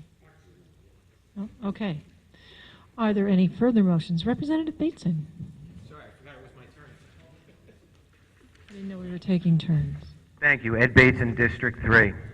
I'd like to propose a reduction to legal services, Department 1270, line item 53200. I'm going to go off the top of my head here. I want to make a reduction of $50,000. That'll bring that dollar amount down to $450,000. My rationale is that at the Board of Finance presentation, I saw that the year-to-date, what we have now, if we extrapolate that, put it out to year-end, would be $460,000. That's what we anticipate to spend this year. Next year, we're asking for $500,000. Given the removal, we've addressed a lot of our property reval issues. Labor, I see we're still using the same labor attorney, so I expect some efficiencies that he's achieved in dealing with our departments. I don't think that that's an unreasonable amount, and I know Stanton will probably disagree, and I think we can do without the $50,000. Going to $450,000 is something that I really do think we can accomplish, and I ask you all to support it. Thank you. Do I have a second to that motion? Representative Iacono. Any comments from the members of the body? Representative Hopkins.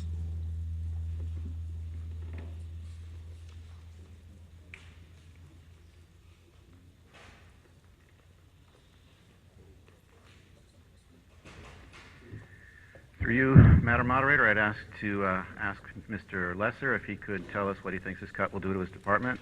Certainly. Mr. Lesser.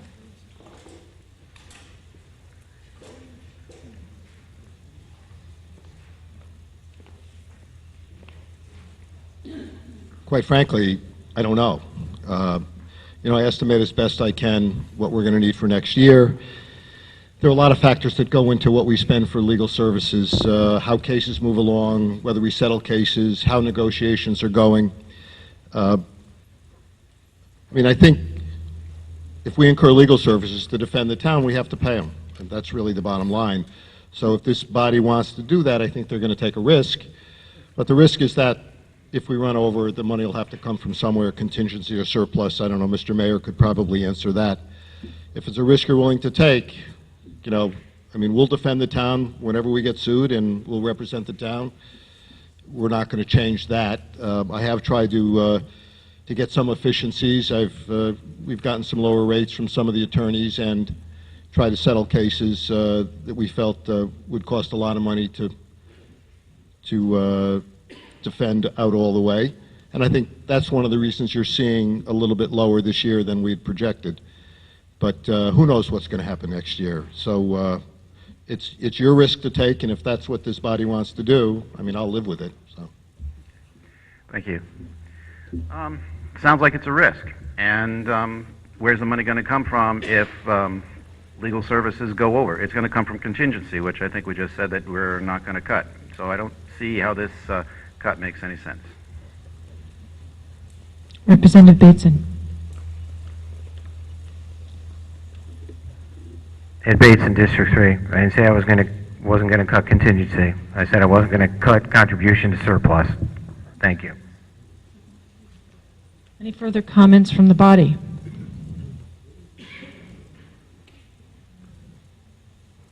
Any comments from the public? Hide behind that flag. Okay, back to the body. Any further discussion? All right, let's go to a vote. We're voting on a $50,000 reduction to the legal services line. I'm going to ask the clerk to call the roll. John Donovan? Yes. Michael Curley? Yes. Jay Lipp? Yes. Gaylord Meyer? Yes. Eric Sundman? Yes. Pete Ambrose? Yes. Catherine Burstein? Yes. Nathaniel Schindler? No. Jeff Steele? Yes. Keith Varian? Ed Bateson?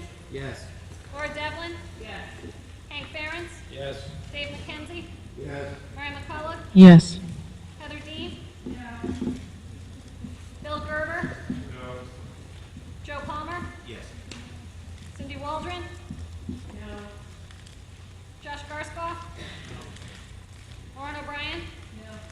Andrew Semmel?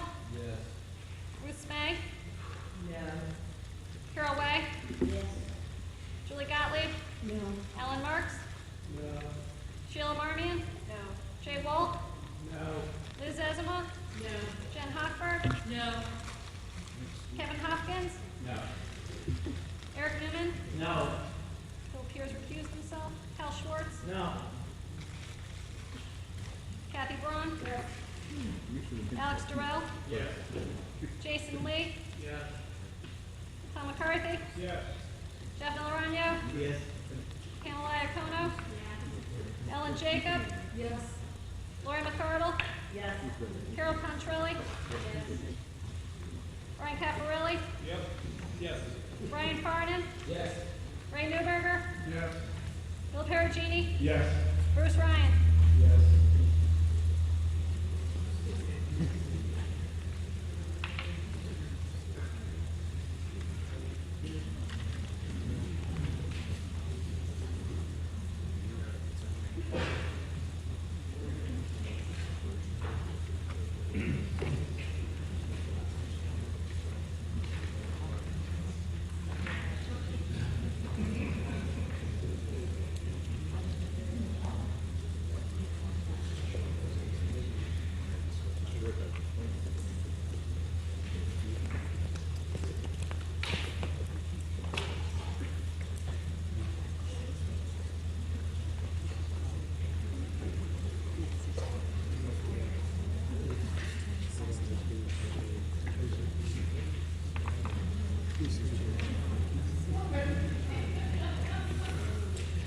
Okay, that motion passes 30 to 16 with one recusal. We're in the home stretch. Can you feel it? All right. Thank you all for your fortitude here. Are there any other motions? Representative Ambrose.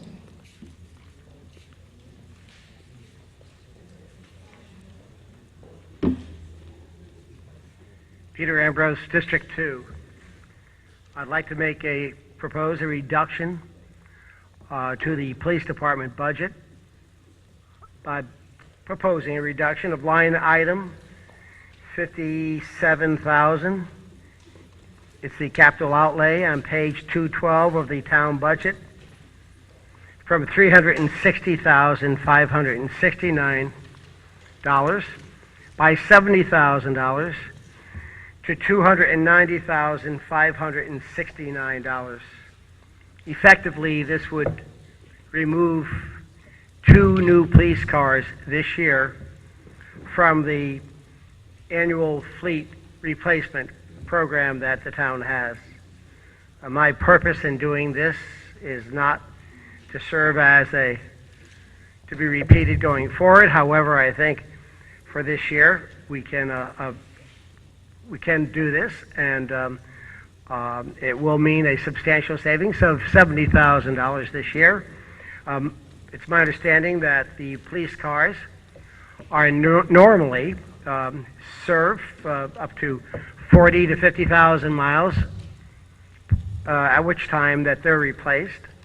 I've got several motor vehicles that I drive that have well in excess of 70 and 80,000 miles on them. And I do think that as an efficiency basis, this should be done. So again, my reduction is for $70,000, and it would mean the reduction of 2 new police cars from this annual replacement program of 10 cars per year. I have a second. Representative Durrell. Any comments on this item? Representative Wolk.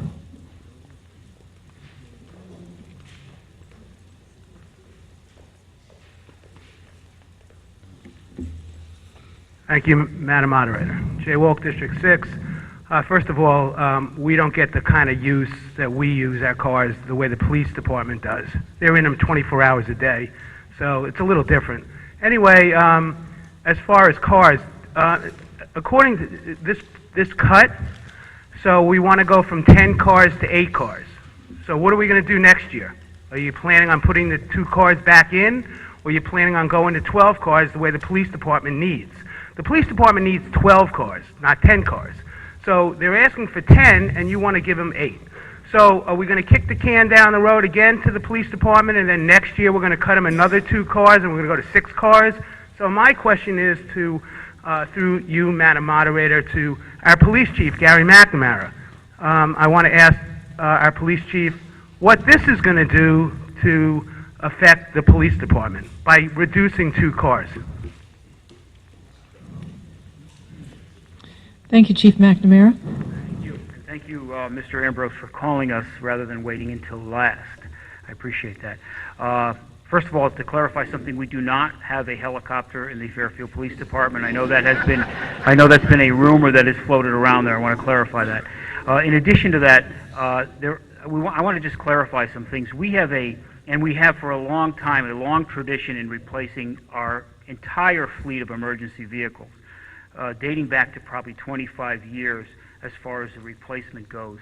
And so I welcome the opportunity to really share that and explain it, because the mileage is a little different than I think the perception. I brought Sergeant Calamaris with me because he oversees our fleet, and I think it's better for him to explain a little bit about it. I might come back and fill in some of the gaps, but I'll just turn it over to Sergeant Calamaris. Thank you. We have 3 different levels, I guess, in our fleet. We have primary. They're all emergency vehicles. All of our vehicles are emergency vehicles and are equipped with lights and sirens and can be used as primary. However, normally historically we receive 12 vehicles per year. Over the last couple of years, we've received 10 vehicles, except for 2012, I believe we received 12 due to the changeover from the Crown Victoria to the new police interceptor that you see out there. If 2 vehicles were, excuse me, just one minute. We currently have 5 cars in our fleet that have over 100,000 miles. In the succession of the vehicles, if we were to be cut 2 vehicles, that would just continue to compound as it has over the last couple of years. The vehicles that we have over 100,000 miles need to be replaced and moved down. They, in turn, get turned into the fire department and other public, other town agencies that take the vehicles that we turn down.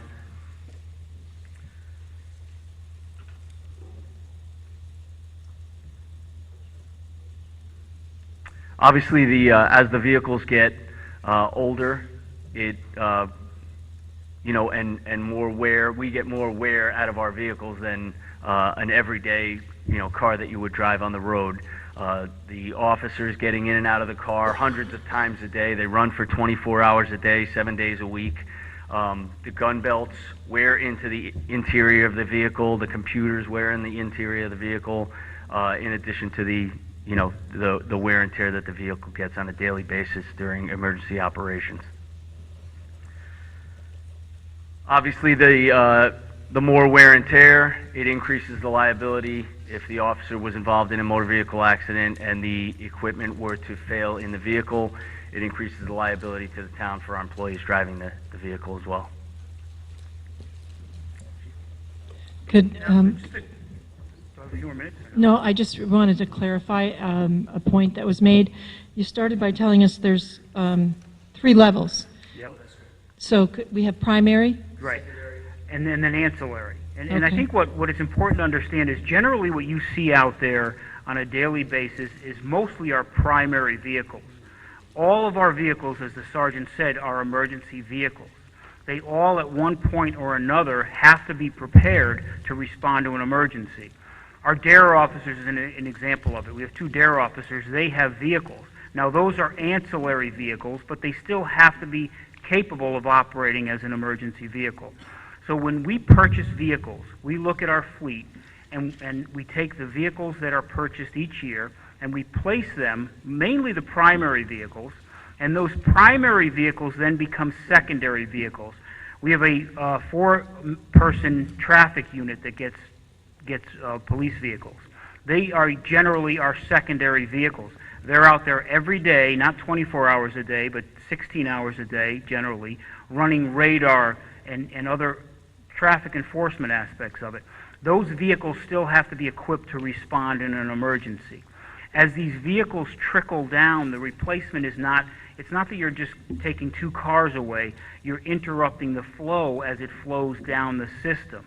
These vehicles that we bring in, they spit other vehicles out. And I think this past year, 4 of our vehicles went to the Department of Public Works, and I believe 2 are scheduled to go to the fire department.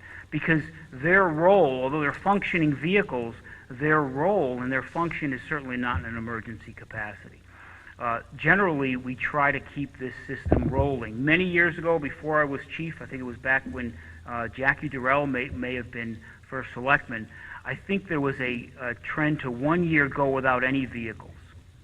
And what we found with that is the system breaks down, and the vehicles that you think you're not replacing are not those front line. They're the vehicles that we still need as emergency vehicles that have excessive miles on it. So you have to understand that our vehicle replacement is not one car here, one car out. So it's not 50,000 miles where we replace a car. What happens is 50,000 miles, those cars may go to a secondary role. That's just as important in an emergency. And you have to understand our fleet. Clam Jam is a great example of it. We use an excessive amount of cars depending upon the circumstances that surround it. So we have a large fleet of vehicles. We don't have spare vehicles that sit around. They may not operate every day, but depending upon our needs is when we call out these vehicles. Our plan has worked over the years. We don't bond for vehicles. Bridgeport has in the past had to bond for a massive amount of vehicles because they don't keep them up and running.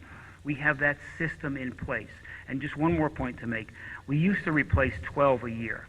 We are trying to be fiscally responsible with our budget. We recognize that the cost of vehicles and the equipment is ever increasing. We have more technology, there's more safety features in our vehicles. These new Ford Interceptors are on current technology, where our Crown Vics were not necessarily the safest because the technology wasn't up to speed. So now the vehicles brake quicker, they're smarter vehicles. We recognize because the cost, we can't maintain that 12 rotation. So we've come forward with the 10 rotation. No, understanding that we're certainly going to have to adjust, but now as you cut down even further, that adjustment and the entire flow of keeping our fleet up really does deteriorate. And it affects other town departments because the other town departments do collect our vehicles. All right, just for clarity, you said we have many vehicles, so if you could just name how many are in the primary, the secondary, and the ancillary levels so that we have a total number of vehicles, because I can anticipate that question. Yeah, I don't think I wouldn't be able to dissect which are primary and which are secondary and ancillary. I believe our fleet is up to about 70 vehicles currently. How many? 70. 70 vehicles. And generally, we police put on, department. I'm sorry. 70 vehicles. 70 entire fleet of vehicles. And generally, you have to understand, we put on about 41 vehicles a day. That's our DARE officers. We have a detective that goes to court. Now, his vehicle might be one that's higher in mileage because it doesn't necessarily have to have that mileage, but at the same time, it has to be equipped and prepared. If on his way to court an emergency happens, you want to make sure that that officer, he's still a police officer, detective, has the ability to respond to that emergency. So we put on generally 41 cars at least a day. Representative Schwartz. I'm sorry, Representative Walk, were you done? So You were so quiet back there. that's unusual, huh? Yeah. So I just want to understand. So now we're down to 8 cars. And what Chief McNamara just said, what happens if certain officers, what Chief McNamara is talking about, needs to get to an emergency, and now they don't have a vehicle to get the officer in a vehicle to get to an emergency? So not only, in my opinion, are we worried about the safety of our town, I'm concerned about the safety of our officers. That's who we have to look out for, too. It's not just the town. They protect us. So I'm not quite understanding this cut and where you think this is going to help by the budget, cutting the budget by cutting their cars. I'm finished. Thank you. Thank you. Representative Schwartz. Just for the record, Hal Schwartz, District 7. I'm starting to notice a pattern. I don't know if the rest of you are, but I'm noticing a pattern. Where, if I remember, the opening statement is where that Mr. Palmer made. He said he wasn't going to. The reductions were not going to affect services. So we're not going to pave all our roads. We're going to be down about 80%. The Board of Education is probably going to have to cut services, which is going to affect our children. They really had a plan to cut our customer service in the tax collector's office. And now with the police department. The police department has a plan. They've given us that plan. It used to be 12 cars. Now they understand that fiscally responsible, it's 10 cars. So if you go ahead and pass this, and I'm going to say you because I'm not in favor of this at all, we're setting a trend again. So next year when the chief comes back and says, I want 10 cars, you're going to tell him that he's $70,000 over budget because his budget from this year is $70,000 less. So in actuality, he's not going to get his 10 cars next year. He's only going to get 8. And then it's going to be like paving. He's going to come back here in 6 years to the new RTM, whoever of you are still sitting here like I am 11 years later, and he's going to ask for a bonding resolution so we can make up for what we had in the budget. Okay, there's a plan in place.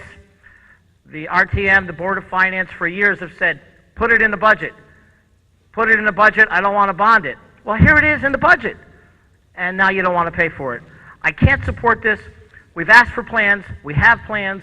And now what we're doing is we're nickel and diamond, and we're trying to tell our department heads, our director, and everybody who's in charge of their departments what we think they should do. You know what? They're the experts. Let them do it. Any other comments from the body? Representative Smay.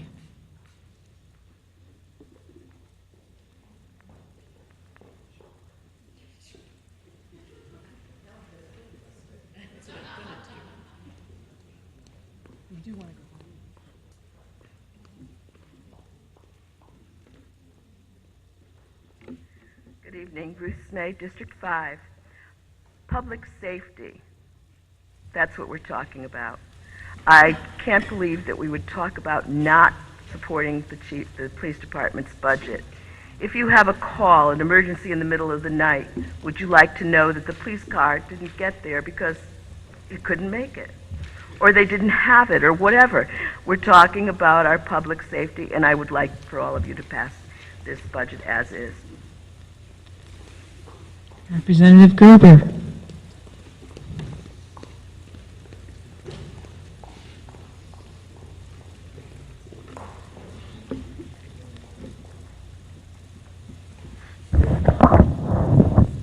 Bill Gerber, District 4. I just have a question through you, Madam Moderator, to Chief McNamara.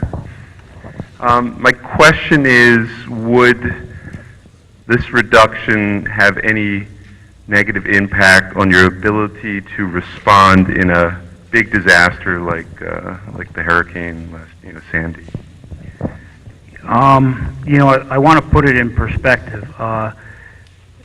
We'll always respond. I mean, we have the mechanisms in place to respond. So what we're talking about is a consistent plan in place to replace vehicles so that the officers remain safe regardless of the vehicle, and that we get the best life out of the vehicle, so we're not spending more money down the line trying to make up for that. But as far as responding to an emergency, I can assure you, all of you, that we remain committed regardless of how we get to your residence to get to your residence. So, obviously our mission is public safety, and we'll certainly do that. Keep in mind, as we're chipping away at these vehicles, I just would ask you to reconsider that, because you're chipping away at not just taking 2 vehicles, it's the vehicles down the line that certainly hinder our ability, but I don't want to say that we're not going to respond to your calls for service. Representative O'Brien. I'm sorry, Representative Gerber, are you done? No, well, I won't support this because chipping away sounds risky to me. Thanks. Representative O'Brien, followed by Representative Dean.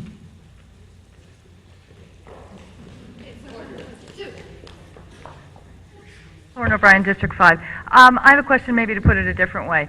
I have full confidence that the police will always respond to a call, and that's what we want. But, again, are we being penny wise and pound foolish? So the cars will run, but are we spending more money on maintenance to keep the old cars running? You know, are we being foolish here? And not replacing them, but trying to keep them going? I don't think that anybody in public service, volunteer or not, is foolish. So I don't think any of you are foolish.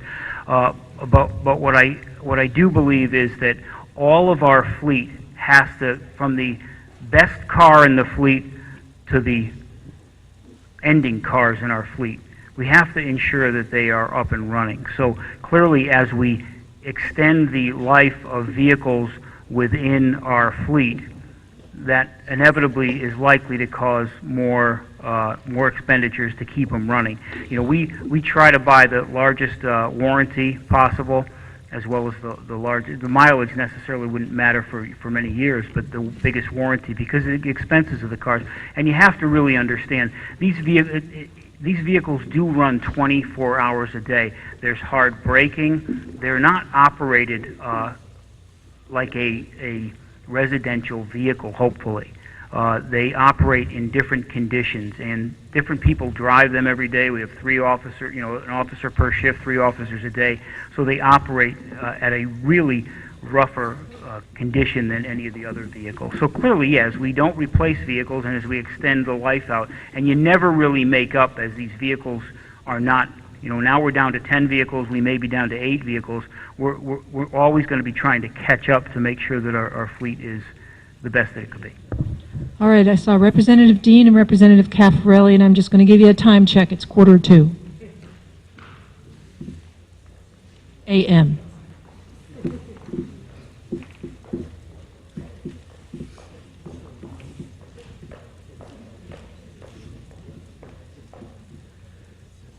Representative Dean, District 4, still here with all of you. You know, the Republican caucus keeps saying that they're making tough choices, but really these choices are directly going to be leading to the deterioration of our town and services in particular. You know, I keep envisioning this fleet of aging police cars racing down our roads that aren't paved because those small potholes keep getting bigger because we don't have a budget. And what do you know? We lose the front end of a police car, or maybe a fire engine, or maybe an ambulance, and they're racing down the road to help save you. I don't know. This is our public safety. I really feel very uncomfortable, and I'm completely and totally against cutting 2 vehicles. Fairfield is a safe community because we have an outstanding police force. We have an outstanding fire department. We can't do this, and I implore you not to do this. We have to preserve what is good and right in this town. We cannot continue to kick this can down the road. We're not saving enough.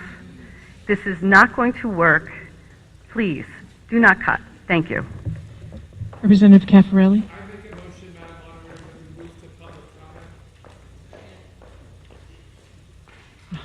Before we do that, are there any other members of the body that wish to speak to this motion? Seeing none, I'll move to the public. Representative, I'm sorry. Mr. Dwyer, Chief Fellner. Chief Fellner, Fire Department. I just want to make the body aware. Right now, I have 3 police vehicles, and I work it out with the police department. I asked for vehicles this year, which we worked it out, and I took the vehicles out of my budget because of the fact where we usually get hand-me-downs from the police department. Now, we don't use these vehicles for emergency purposes. We give them to our fire inspectors and our training officer, which goes from house to house. So by getting these 3 vehicles, and some of them are getting on in age, it's like a checkerboard effect because we take some of our vehicles and give them to the conservation department, our SUVs, which we have done.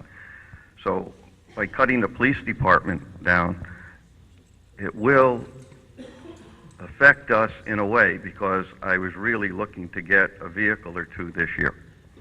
So I hope you consider that because I call it the checkerboard effect. They get the vehicles, they give them to us. We have a couple of SUVs, we give them to the conservation department to use. So if the police department's turned down, somewhere along the line, I'm going to have to come back and ask for a vehicle. So I just want to make it aware. I do hope you support the police department in getting the vehicles. Thank you. Thank you. Mr. Dwyer. Philip Dwyer, 2607 Congress Street, and also here as chairman of the Board of Education. The police department saved this town $90,000.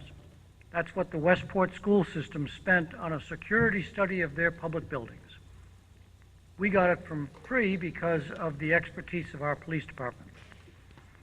When there's an incident in a school, one of those police cars is going to bring an officer to that school. I don't want it to be a police car that maybe isn't as up to snuff as it should be. In 1994, one of those police cars brought a policeman to my home when my 8th grader came home, ran upstairs to go to the bathroom, as boys will frequently do at the end of school. And while he was up there, he heard somebody downstairs. Somebody had pushed the door open. He stood as close to the burglar as I am to Mr. Schwartz. I was very glad that the response time was what it was. In all of the school security workshops that I've gone to, response time is the key measure of what happens at a school incident. Please don't shortchange the police department on the resources they need when we have such a quality public safety department. Thank you. Thank you, Mr. Dwyer. Hi, again, this is Melissa Rosenblum from 51 Greenbrier Road. At this point, it's embarrassing to even say I'm from Fairfield when you guys have basically taken away everything that makes this town what it is and the entire infrastructure for seniors, for students, for everyone. You cannot take away from our first responders. They're the ones that when there are people with bomb threats or any kind of physical altercation or shoplifting, which raises the prices on everything, including the taxes that we can't afford to pay in this town to have any services. They are the ones that are stopping that. They're the ones that are helping with all of our children, with making them know the police are good. They are there to help us and that they can be trusted. And if there's a problem, they're the ones to turn to. They have had crisis intervention to deal with all kinds of things, with de-escalating a situation and not just stopping it. They are our first line of defense with everything.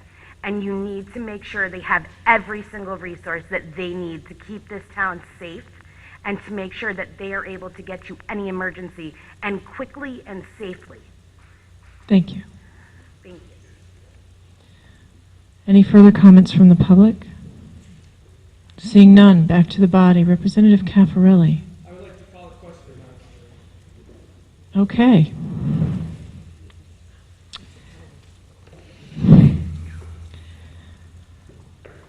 We've had this drill before. All right. There's a motion on the floor to call the question. Who's the second? Representative Lee. I'm going to ask all those who are opposed to calling the question to please raise their hand. Schwartz. Thank you. Representative Dean. Well, I guess that means all in favor of calling the question. It passes. Thank you. All right, we're moving on to voting on the motion on the floor, which is a $70,000 reduction to the police line for 2 vehicles. John Donovan? Yes. Jay Lipp? Yes. Gaylord Meyer? Yes. Eric Sundman? Yes. Kit Ambrose? Yes. Catherine Burstein? Yes. Nathaniel Schindler? Yes. Jeff Steele? No. Ed Bateson? Yes. Laura Devlin? Yes. Hank Behrens? No. Dave McKenzie? Yes. Mary McCullough? Yes. Heather Dean? No. Bill Gerber? No. Joe Palmer? Yes. Cindy Waldron? No. Josh Garskoff? No. Lauren O'Brien? No. Andrew Semmel? Yes. Ruth Smay? No. Carol Way? Yes. Julie Gottlieb? No. Alan Marks? No. Sheila Marmion? No. Jay Wolf? No. Liz Ezema? No. Jen Hochberg? No. Kevin Hopkins? No. Eric Newman? No. Phil Pierce? No. Hal Schwartz? No. Kathy Braun? Yes. Alex Durrell? Yes. Jason Lee? No. Tom McCarthy? Yes. Jeff Malorano? Yes. Pamela Iacono? No. Ellen Jacob? Yes. Lauren McCardle? Yes. Carol Pontrelli? Yes. Brian Caparelli? No. Brian Farnan? Yes. Ray Newberger? No. Bill Perugini? No. Bruce Ryan?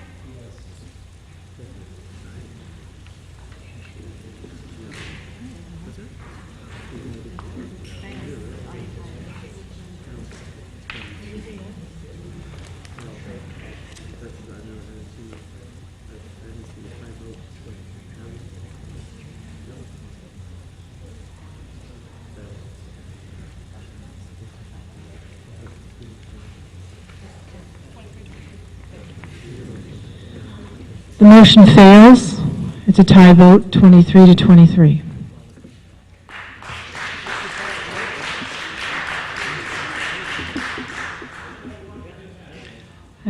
Are there any further motions to be made? Representative Donovan.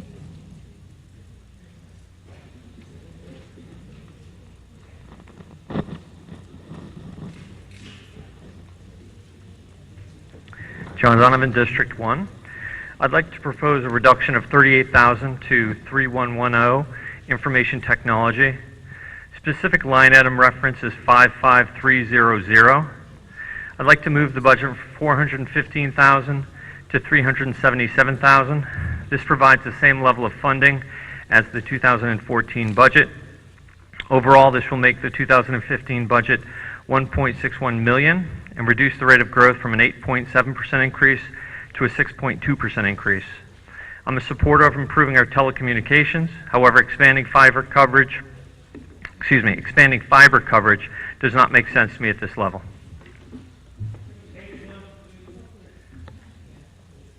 I believe it's page number 195. There's a second to that motion? Representative Burstein. Are there any comments from the members of the body? Line number was 55300. That's line item 55300. Page I believe page 195. 195 of the budget book.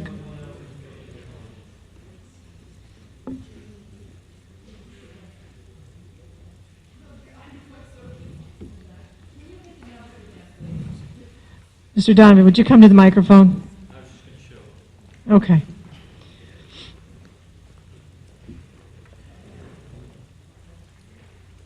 Okay, it's getting late. So the line item reference number is 55300.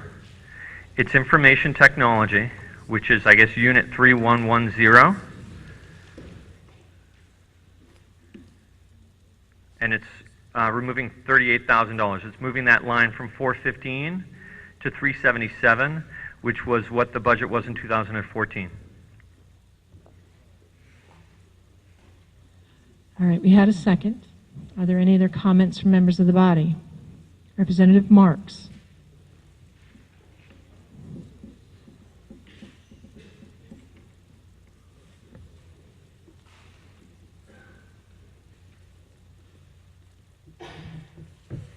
Thank you, Madam Moderator. Alan Marks, District 6. Just a short while ago, we had people up here saying they wanted to see more efficiencies from our technology infrastructure. They wanted people to be able to communicate via the internet. This was going to save money. I find it ironic, short-sighted, whatever the term is, that on one hand we want to get better use out of the technology in town to save us money, and here we're cutting the budget that would allow us to do that. So I would not be supporting this. Any further comments from members of the body? Representative Walk.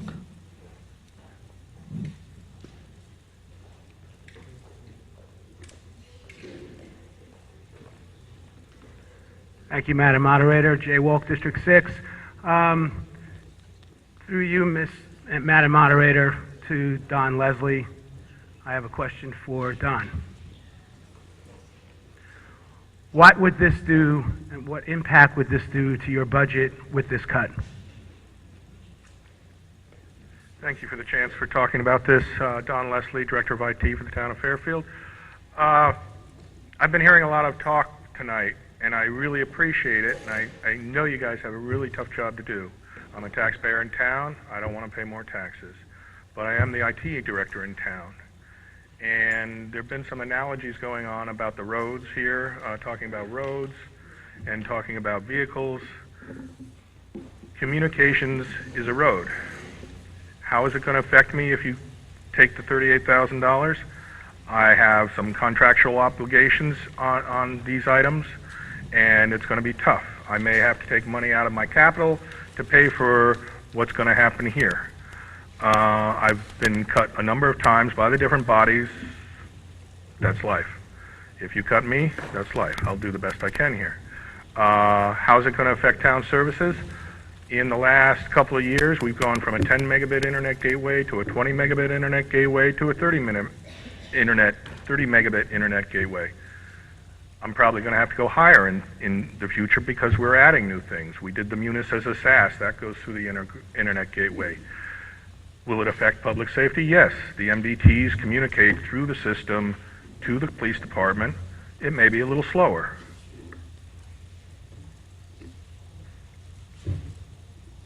It's not good. You hire me to give you the best I can. I try to give you the best I can. I put out a budget. I work through it with the first selectman to sit there and say, well, do we really need this or do we really need that? We come to a conclusion. There was a big cut in after my first attempt to the second attempt. I understand we've got the reductions that we have to make. So if you're going to make it, you're going to make it. I would not make it myself, but that's because I made the budget and I felt that this was necessary. And that's all I really got to say, unless someone else has a question. I'm totally against this cut.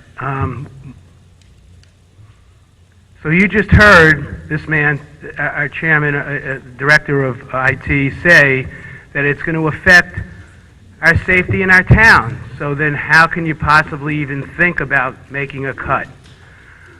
Why don't we just go back to the rotary phone? That'll save us a lot of money too. As far as hearing the other side of my colleagues on the other side of the aisle all night long is, you think by these cuts are going to help us.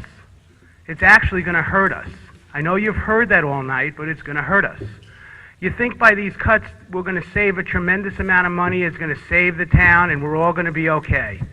You know, the sun's going to come down and we're going to ride that horse into the sunset and everything's going to be okay. Well, again, we cannot, they spent all this time trying to work out budgets with our first selectman, the Board of Finance, and then we just go ahead and just make the cuts, right? So I don't know what we wasted all this time and all these meetings for 4 or 5 months of sitting in these meetings and listening to everybody ask these questions. Why ask these questions? It seems like to me you've already made up your mind. Thank you. Any further questions from the body? Okay, seeing none. Are there any comments from the public? Seeing none, I'll come back to the body. Representative Marmion.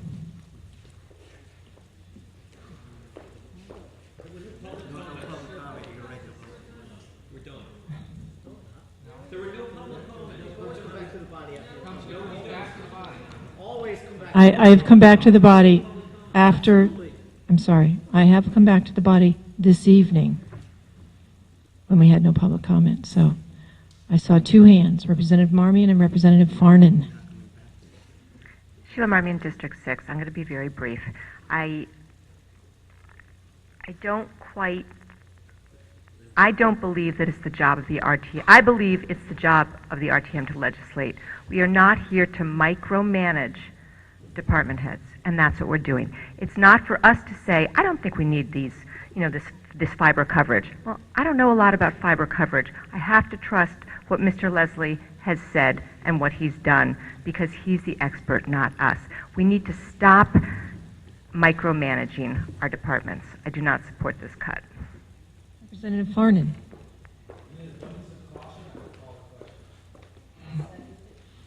Okay.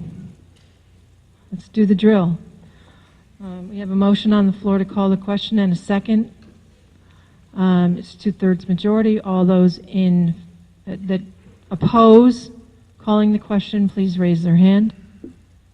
Representative Schwartz, Representative Dean, Representative Zezima, Representative Marmion.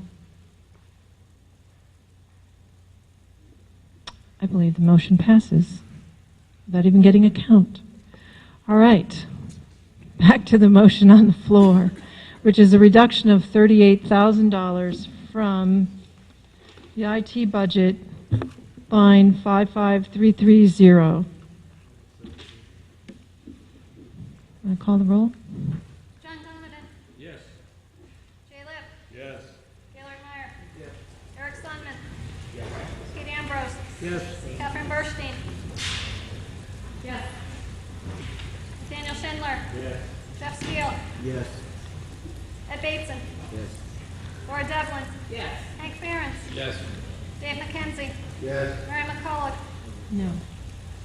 Heather Dean. No. Bill Gerber. No. Joe Palmer. Yes. Cindy Waldron. No. Josh Garskoff. No. Lauren O'Brien. No. Andrew Semmel. Yes. Ruth Smeg. No. Carol Way. Yes. Julie Gottlieb. No. Alan Marks. No. Sheila Marmion. No. Jay Wolf. No. Liz Ezema. No. Jen Hochberg. No. Kevin Hopkins. No. Eric Newman. No. Phil Pierce. No. Hal Schwartz. No. Kathy Braun. Yes. Alex Durrell. No. Jason Lee. Yes. Tom McCarthy. Yes. Jeff Alrano. Yes. Pamela Iacono. Ellen Jacob. Yes. Laura McCardle. Yes. Carol Contrelli. Yes. Brian Caparelli. Yes. Brian Farnan. Yes. Ray Newberger. Yes. Bill Perugini. Yes. Bruce Ryan. Yes.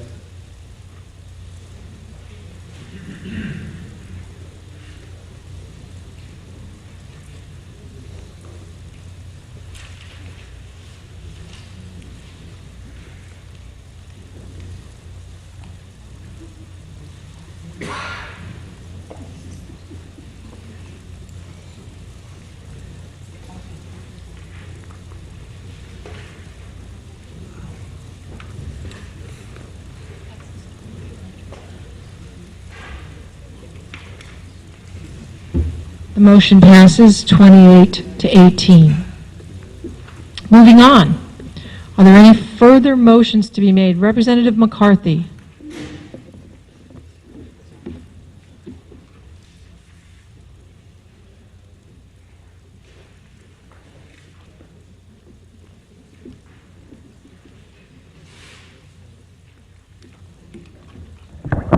Slate, I have my cheat sheet. I wish to propose a reduction to the Department of Health for part-time payroll line, minor code 5130, in the amount of $15,234 for a new healthcare aide as requested by the director. While I fully understand the director's rationale for bringing this forward at this time, for me it does not represent enough of immediate need that it would support this change, given the challenge before us in reducing the size of the year-over-year budgetary increase.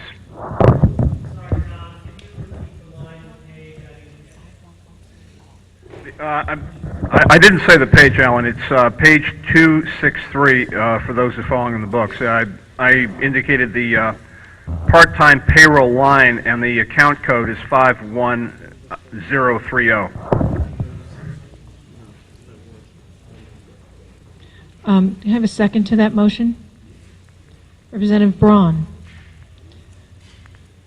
Representative Schwartz.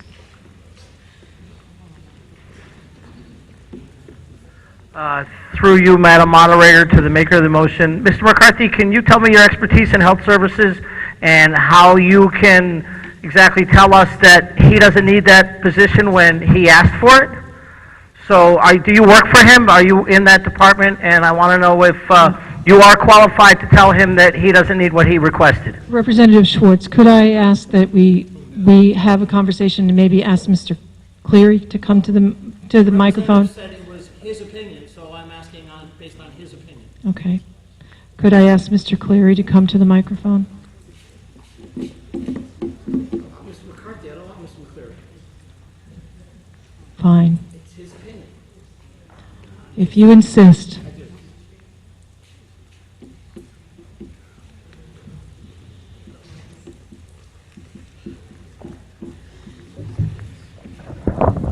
Shall I address your questions alphabetically or chronologically? Okay, to my knowledge, I'm not employed by Mr. Cleary. To my knowledge, I'm not in the healthcare field. Okay. On the basis of the discussion we had when the RTM reviewed Mr. Cleary's budget,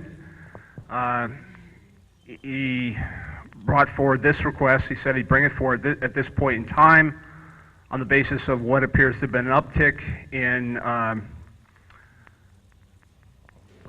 medical needs, and these clerks do not specifically administer medicine. So, as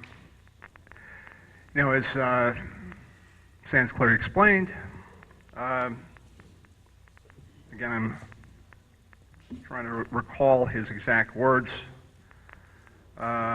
But he said in so many words that he thought now would be a good time to bring it forward,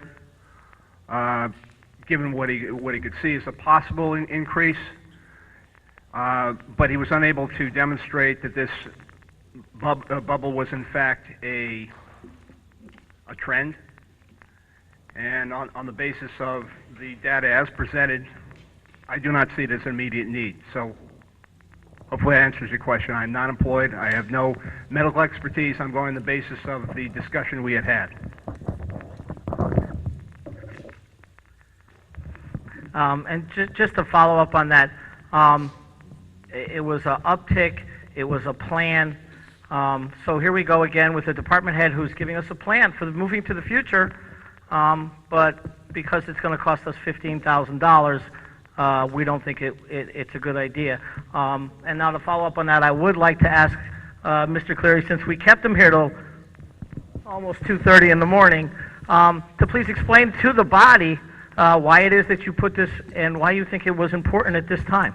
And that's, I would say that he should come to the microphone, yes. Thank you. Sorry, should ask you that. Yes. I apologize. It's okay. It's late. It's early. Thank you very much for having me. Just to explain the request, what we were experiencing, and we've been experiencing this for several years, and we knew it wasn't a good time to ask for the past several years. We have been doing more with less. We've been looking for efficiencies. We've been doing all the things that you've been asking us of. And when we looked at the issues where we're facing what we'll call stress, or what I'll call increased risk, is what I feel. And again, I have been very careful not to use the word crisis, calamity, disaster. It's what is changing in our nursing offices at the secondary level is the risk is changing. That factors beyond our control, such as legislative changes that have increased demand on our offices, simple increases in demand placed upon the nurses. We're seeing visit numbers go up. We're seeing medication numbers go up. We're seeing participation in meetings go up. We've seen, since there's been reductions in the Board of Ed, we've seen reduction in clerical support at these offices. And when you take in light that we're operating below the industry standard, we met with the nursing staff, met with and came up with this plan of how do we start a progress towards addressing some of these stresses and reducing some of this risk. And so we've put this plan together, again, to address some of the specifics of the health aide position. While they don't provide nursing level care, they do provide first aid, so they do offset some of the nurses' demands for simple care in the office, or an episode where a child may come in and simply need what some people think is the role of the nurse is a Band-Aid.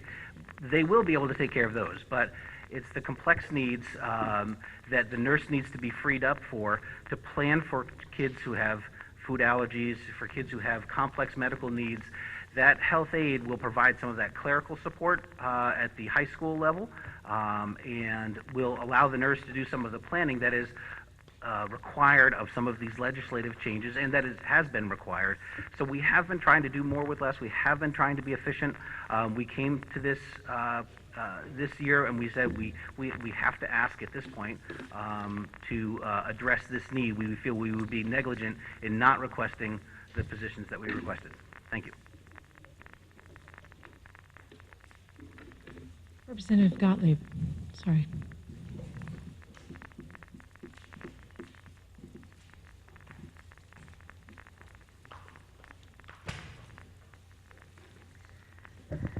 Julie Gottlieb, District 6. I'm going to beg your indulgence if I'm going to say the same things I would have said if it was 7 o'clock in the evening, because I think this is important and we shouldn't skimp given the hour. So I apologize because I know nobody wants to hear this. As we know, Mr. Cleary asked for 3 part-time positions originally, 2 health aides and 1 nurse. That number has already been reduced by 1 health aide, and a motion at the Board of Finance to reduce further failed 7-1.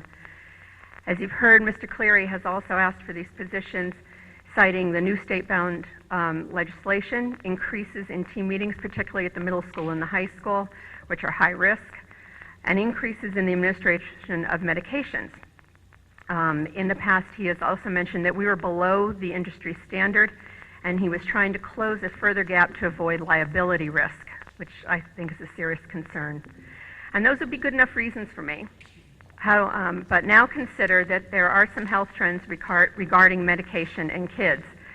Just a week or so ago, a new study by the CDC announced that 7.5% of children ages 6 to 17, or 1 in 13 kids, are being prescribed medications for psychiatric issues described as emotional or behavioral difficulties. The CDC also says 11% of children have ADHD. That is a number that is also growing. And just last month, the CDC said 1 in 68 children has autism spectrum disorder, an increase of 30% from 1 in 88 2 years ago, which is in turn up 78% from the previous period that was measured. And as we know, many of those kids are on medication as well.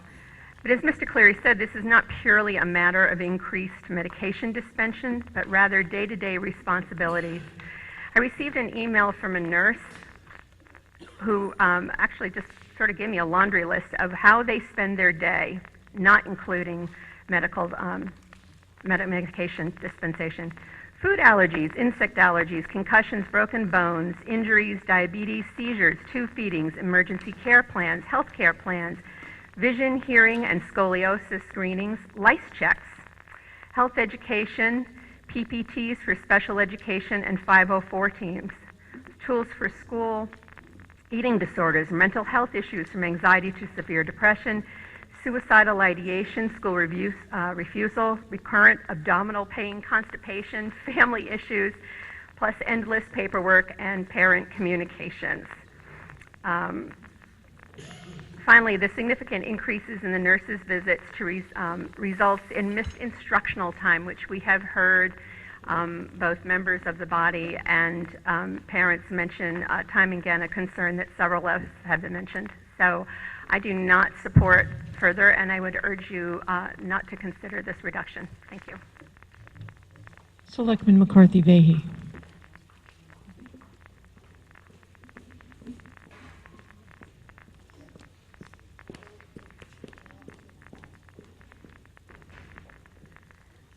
Thank you, Madam Moderator. Kristen McCarthy-Vahey, Board of Selectmen.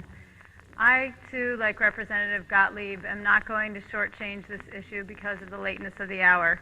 I'm also going to speak on behalf of a member of the public who was here earlier and was going to speak on this issue, and because her points are the same as many of those I was going to make, I'm going to share remarks from Helen DeVonzo, who thanks you for your service and says that having served 3 terms on the RTM, she understands the burden that you face.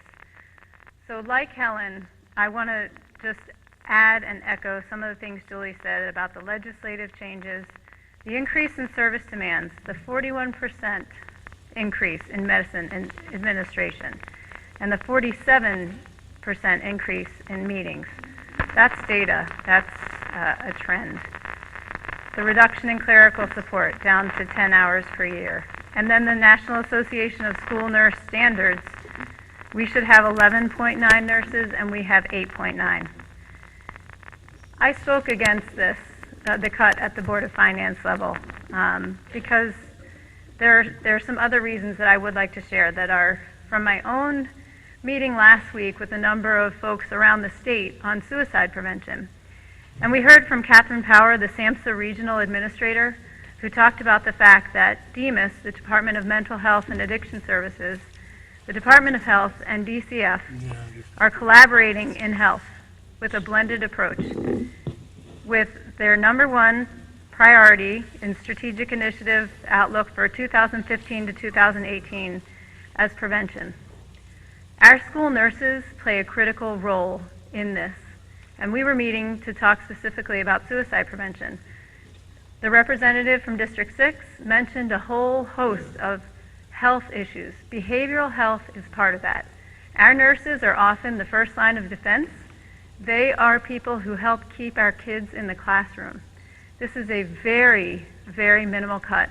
And I recognize that each piece is important in terms of what we're doing, but the potential cost to some of our students and families is tremendous relative to this cut. Please keep this line item intact.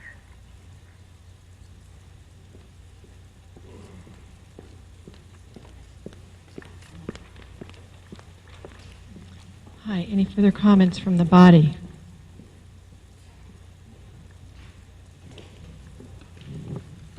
Seeing none, any comments from the public?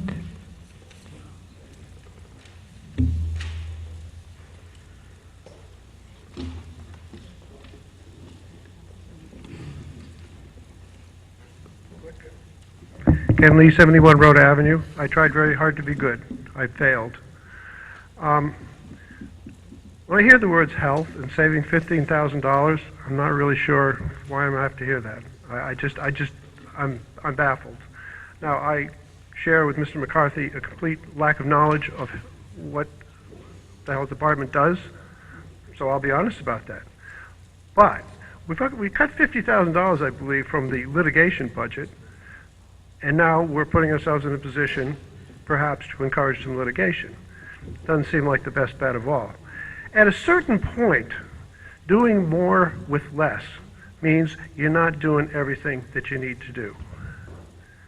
And I think that's something that you need to ponder just a bit before you vote on this motion.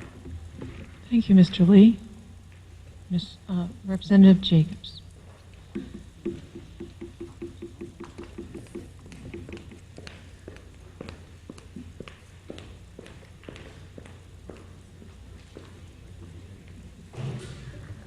Through you, Madam Moderator, to Mr. Cleary, I just have a question left over from the hearing. Certainly, Mr. Cleary would.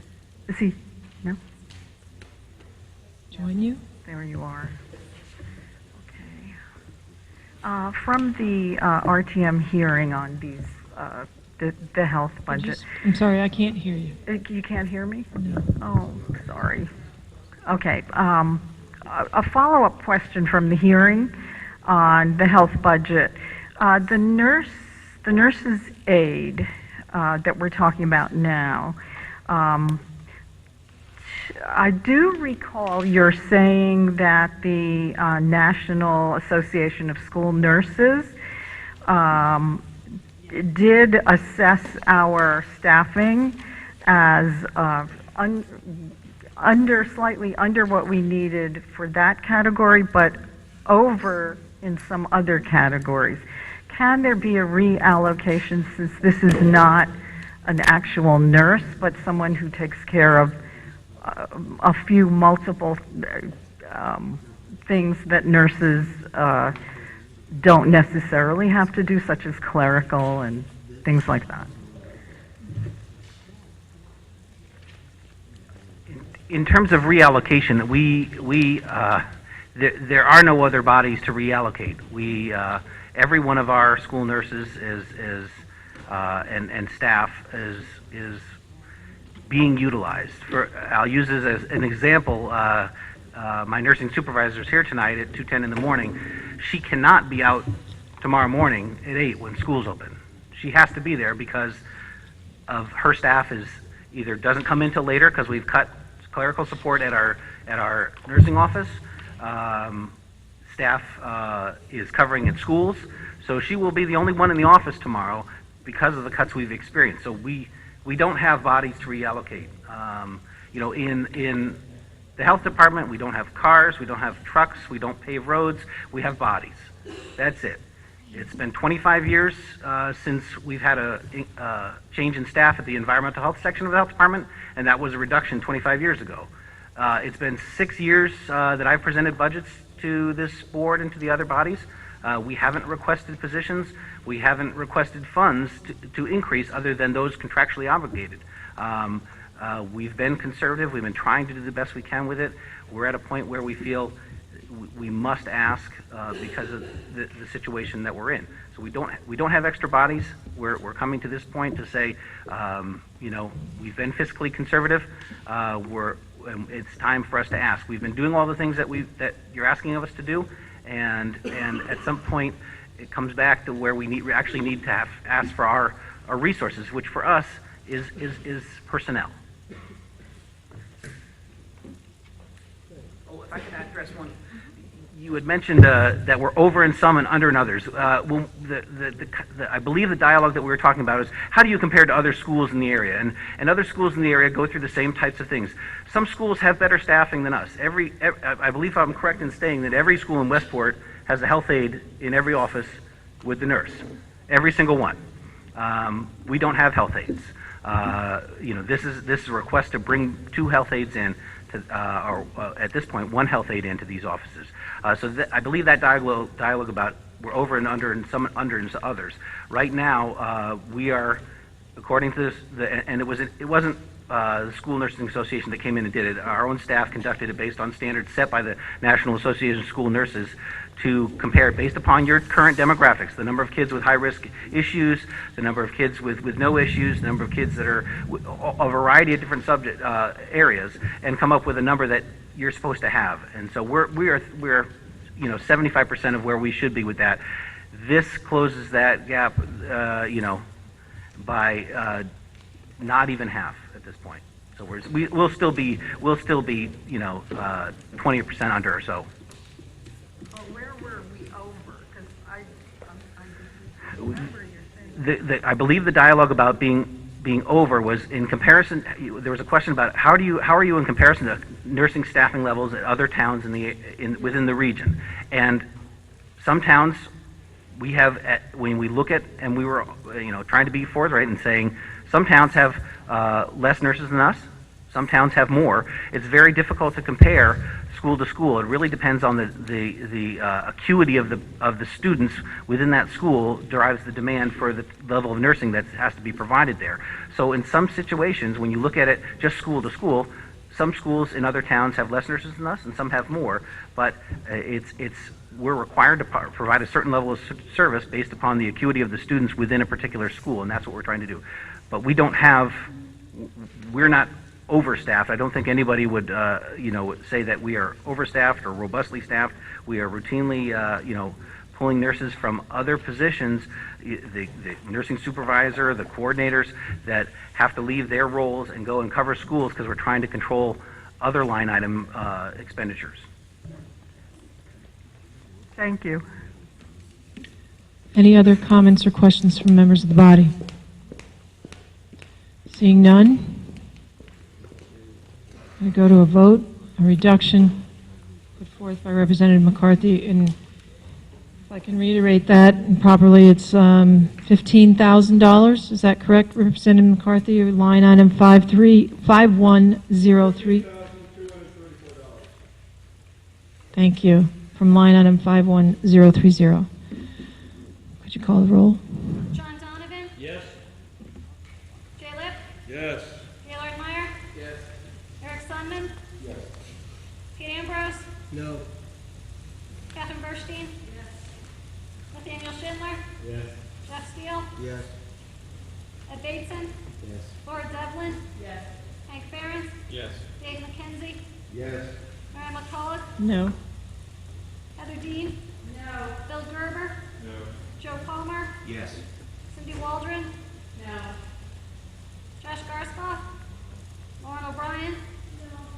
Andrew Semmel? No. Ruth Snay? No. Carol Way? No. Julie Gottlieb? No. Alan Marks? No. Sheila Marmion? No. Jay Wolf? No. Liz Ezema? No.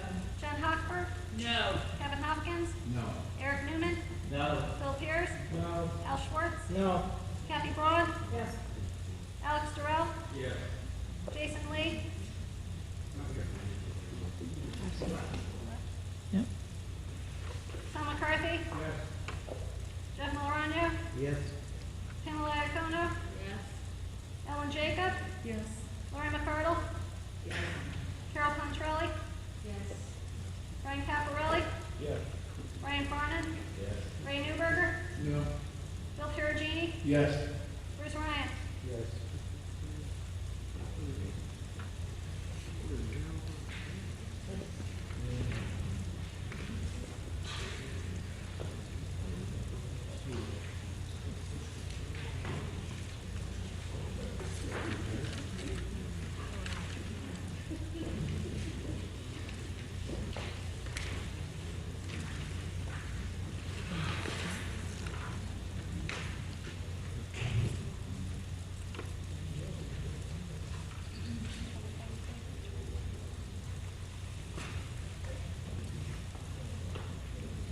The motion passes 24 to 21.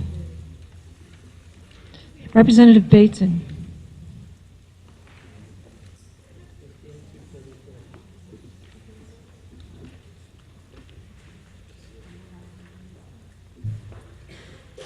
Thank you, Madam Moderator. Ed Bates in District 3.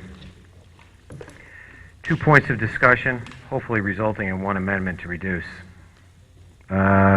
In an email I had sent to Hal Schwartz this afternoon, I had indicated there was an intent to reduce information technology for Fair TV. That's not going to happen this evening, but I do wish to express some sentiments to the administration. When the $24,000 as a result of the CAC litigation, we transferred that, the Board of Selectmen took that into the town side. I am very uncomfortable with this. I do not think the town should be running Fair TV. I know that we are in process, there's between Jim Kennelly's commission and so forth to get legislation before the RTM. I really want that legislation in place before next budget. I am extremely uncomfortable with basically the first selectman having the checkbook for Fair TV. I mean, I equate that to President Obama having the checkbook for CNN. I appreciate what Fair TV does. Moderator, point of order. You can't say stuff like that against another member.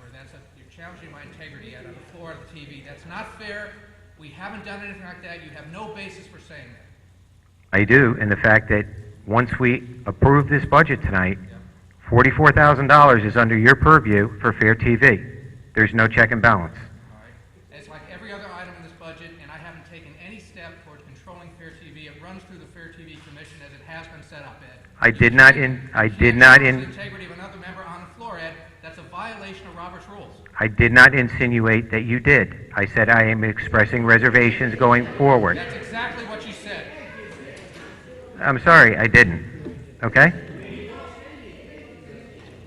I did Mr. Basin, that's exactly what you said, and that's a violation of Robert's rules.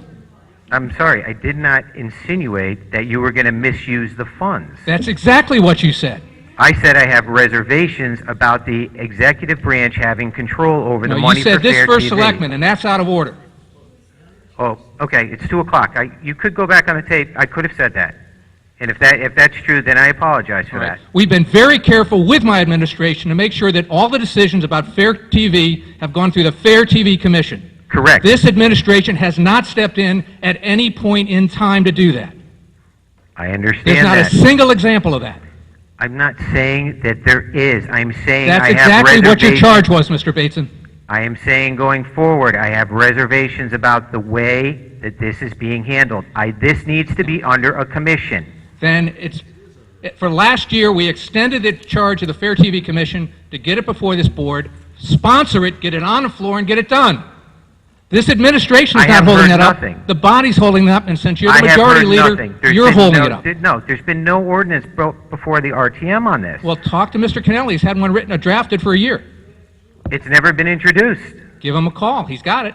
That's fine, and I want to see that happen. That's all my reasoning is on that issue, and that's why I did not proceed with it. He went through that with this body when the moderator asked him to give a report on Fair TV. You heard the whole deal. In fact, And I think nothing you resulted objected to from him that. going through the whole And nothing ordinance. resulted from that. I'm just saying, no, there isn't. No, the issue was the conduct of Mr. Bateson and his charge against another member of this body. And his false accusation that I'm insinuating that he's doing something wrong. That wasn't false, Mr. Bateson. You did it in front of everybody. Well, if you took it that way, I apologize that. I'm not implying that the first selectman did anything wrong or is going to do anything wrong. I have reservations about the way this process is going to go Can forward. we move forward? Simple. Thank you. Regarding another item that was on the list for this evening, contingency. There is going to be one in a minute. I just asked him to move forward, to move on. Okay. And a second item. This evening we were going to introduce a resolution, an amendment to reduce the contingency by $425,000 for the revaluation process. We found out late this afternoon that that is not doable because of the legislation that was passed in Hartford does not apply to us. Given that, I do want to revisit the contingency amount for $125,000. Is that a motion? It is a motion to reduce line item 58010, Department 2010. This is specific to the revaluation process. The first selectman and Don Ross, our tax assessor, are requesting a full data valuation. There was serious reservations expressed at the Board of Finance level about this. There was an exchange between Board of Finance member Walsh about what type of valuation to perform, the value added that would be achieved by these two different types of valuation, and quite frankly, the role of the Board of Finance and what they may play in this revaluation. Given those facts, I'd like to propose this amendment to reduce the amount to cover the town for a limited data revaluation. It's not removing it, it's reducing it to cover an amount for a limited data revaluation. My reason being, I really think that Mr. Walsh had some serious points on this issue that he was still investigating and discussing with his board that might result in a change. And the only member I see here tonight remaining is Mr. Becker. I don't know if he can address it. But that's my rationale for this reduction to go to 125, which basically appropriates for a limited data revaluation at this time. I want to leave this discussion to the Board of Finance, have them come back and let there be a discussion at that level between the Board of Finance and the First Selectman and Don Ross as to this is the way that they want to proceed. Thank you. Is there a second for that motion? Representative Melarogno? Mr. Tetro?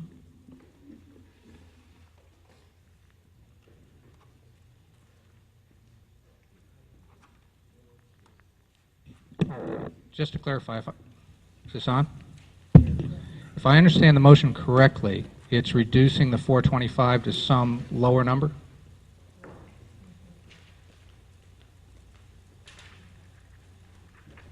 Yes, sorry, you're correct. From 425 to 300, which is basically the average of the stuff, the bids that came back, I did an average of those three.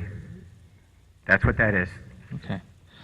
What you're effectively doing by lowering that dollar amount is choosing to go with a partial data collection rather than a full data collection.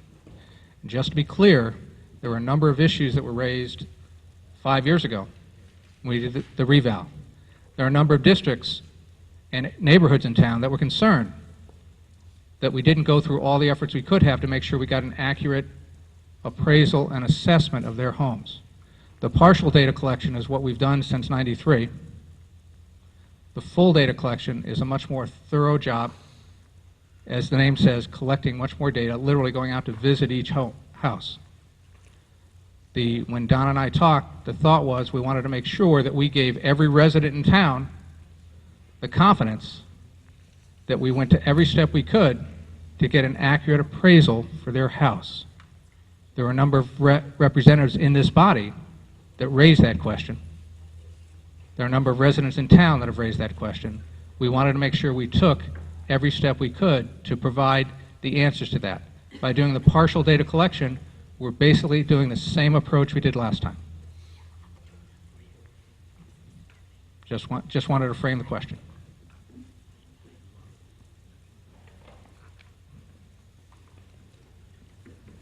Representative Schwartz.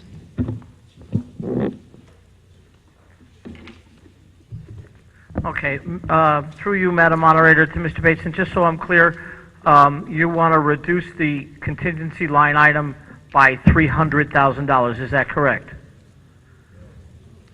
125. Reduce the number by 125, because you said that you wanted to take the revalue number from 425 to 125. That's why I'm confused. Okay, guys, forgive me. It's almost 3 a.m. I meant I want to reduce the number by 125 to go from 425 to 300. Okay, now I got the numbers straight. The question I have for the body is, as we sat here last Monday night when we had this discussion, there were several representatives from districts on this body who were very concerned about not doing a partial and doing a full. And to be honest with you, most of those people and most of those districts are in the majority caucus. So I'd really like to hear from the people who this is going to affect. The people who yelled and screamed the loudest over the last couple of weeks that the reval that this town did 5 years ago, whatever it was, wasn't fair. Now the town wants to do the right thing, but the representatives from those districts where they felt that they were slighted are now willing to go with the partial. So I'd really like to hear from those representatives on how they feel. I know how their constituents would feel, but it's 3 o'clock in the morning, so they're not here. But I'm sure we'll be hearing from them shortly that they want to have this done right, and I would assume that you people who represent them would want to do this right. And again, I think this is something that the town decides or the Board of Finance decides, not the RTM. So I will not support this motion, and I'll suggest that the representatives from the districts where the revaluation was an issue for you as you walked and knocked on the doors take serious consideration into what you're telling your constituents. Is basically what we did last time was fine, and we're going to do it again. Representative Garskoff, then Representative Donovan.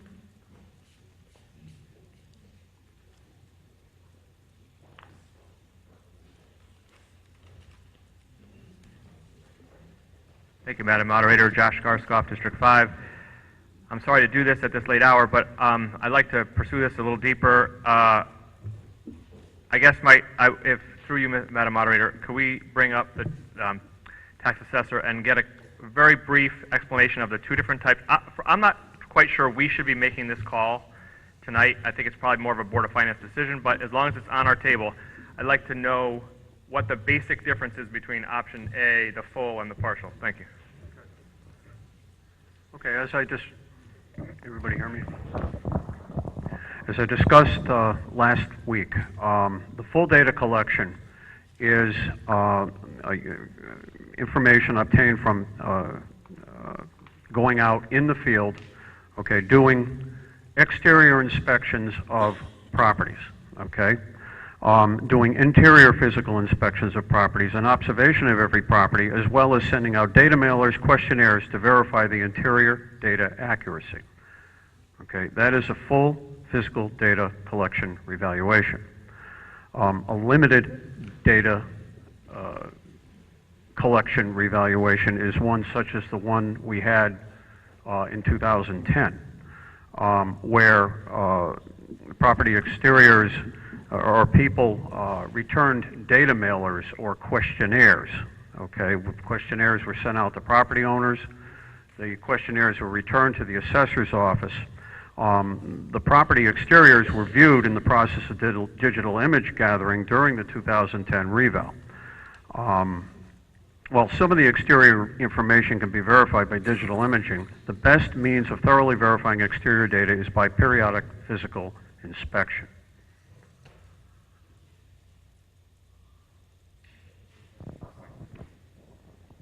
Okay, thank you. So it's basically putting an inspector at every property versus someone with a camera taking a snapshot. And Clarification, the data mailers are mailed out to each property owner, all right?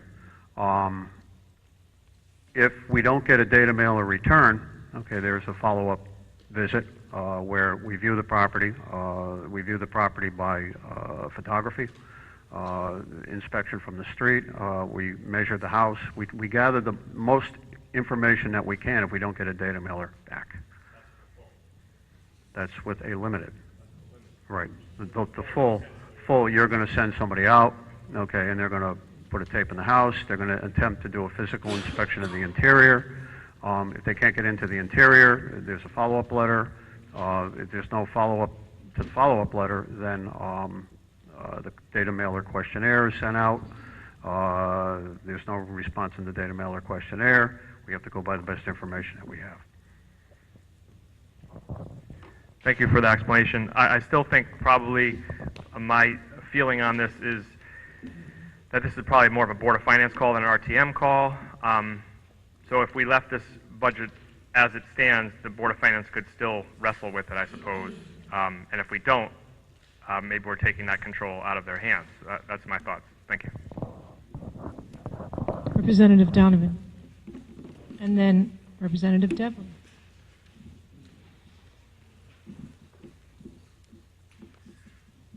John Donovan, District 1. I watched the Board of Finance debate on this. I think it was pretty clear. The full 20% of the homes they go into, that was what you said in that meeting. It was a back and forth. It was 20% of the homes end up getting entered into. Yeah, it might be more, but it's typically 20%. Is that a full audit? Is that actually a fair way to go through and do it? If you look at the past assessment, I wasn't involved in it. I certainly hear a lot of things about it. I hear how it may have, I don't hear that this was the reason why there were complaints about it. I hear a lot of other reasons. One of the things that Mr. Hurley called for before was public hearings. I still think that's a very good idea so that people can understand what's going on in terms of the, how these properties go through. But as far as a full or partial, I actually believe that a partial is more fair. If you want to do a full, let's go in and put in penalties if you can't go into the homes. Now it'll go up 20%. Some way to actually equalize it so that you're taking into account that only 20% of the people let you in. I actually believe a partial is more fair. And I think the debate in Board of Finance certainly wouldn't show that they had clarity around this, so I think we're fine on that ground. Thank you. Representative Devlin.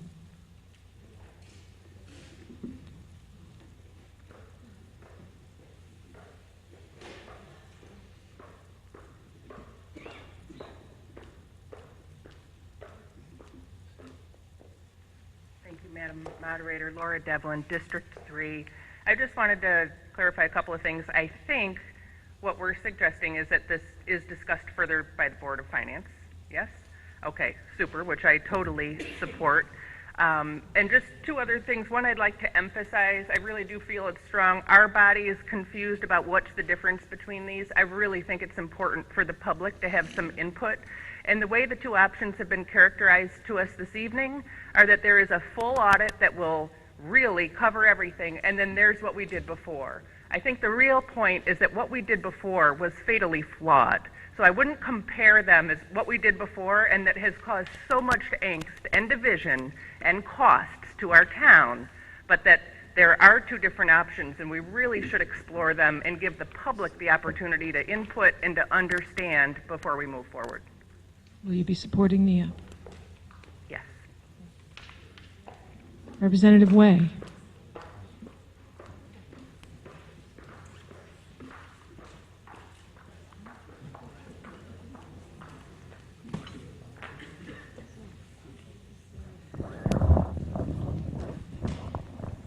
Carroll Way, District 5. Madam Moderator, to Assessor Ross, through you, please. Certainly. Is there not another component that took place with the last assessment in terms of, or revaluation, whatever we want to call it, in that there was an approach taken where certain areas were targeted or given an additional value because of the type of location? I know this has been done in other communities in the past, if they are waterfront properties, if they are near the water, things along that line. I believe that that was part of what took place this last time. Okay. Targeted may not be the word. Okay. No. And again, all due respects. Whenever we appraise real estate, the driving factor in the valuation of real estate, as everybody knows, is location, location, location. Okay, so it's not a question of targeting any specific location. It's a question of attempting to reflect market value, okay, in the appraisal and the assessment of properties. Okay, so there were no areas of town that were, shall we say, differently approached than other areas of town. The ideal is to fairly reflect market value. I understand that that is supposed to be the approach. However, you know, if we say even with looking at certain properties visibly and things of that sort, I think from my own view of how assessments and revaluations had been done in the past, this one was quite different. And perhaps my use of targeting was incorrect, but I think it's very rare that you see, you know, taxes, the assessment actually doubling on a property that may be 100 years old and then hasn't been updated and things of that sort just because of location. Again, I go back to my statement. We're attempting to reflect market value, okay, in the year of a revaluation. There's another thing we have to consider here, too. Fairfield has been through 2 pretty major storms, okay, in the last couple of years. That's number one. Number two, Fairfield has not done a detailed physical full data collection revaluation since 1993. So those are important factors to consider in reflecting on this whole issue. With the newly built properties, you would have a pretty good assessment of the value because of building permits and things of that sort. And there would have to be, because it's a totally new property, there would have to be a tax put on that once it's completely built. So if you're talking about, you know, properties that have been torn down and rebuilt, that would already have been assessed at the time that it has a certificate of occupancy, correct? Our staff is going to review every permit that gets issued. Thank you.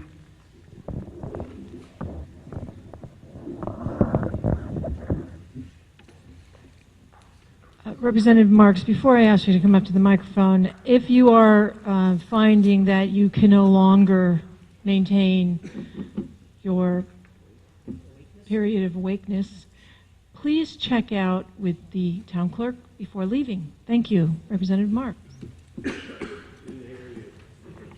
If you leave, you have to tell the town clerk. Leave physically. Correct.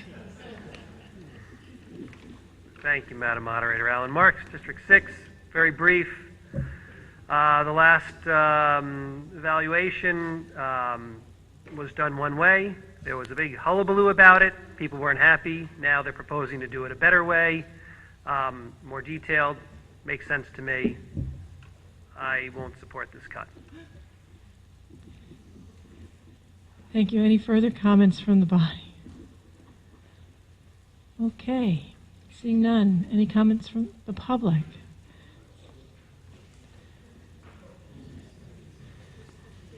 And I know that because it's 3 o'clock in the morning, you will be brief. Thank you, Mr. Lee. Kenneth Lee, 71 Rhoda Avenue, District 10, beachfront property. My whole entire first year in the RTM, at every meeting, all I heard about was the revaluation. The entire budget process was hijacked by this subject, right down to the meeting where they declared the mill rate. I can't imagine any of the folks that were in this room at that time and were dissatisfied with that revaluation could think even for 1 second to support this idea. If they choose to do so, I would certainly hope that we would never hear a peep out of them for the result. Thank you so much.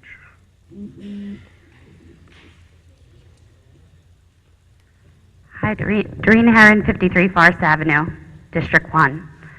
I think Mr. Schwartz thought none of us were here, but I am.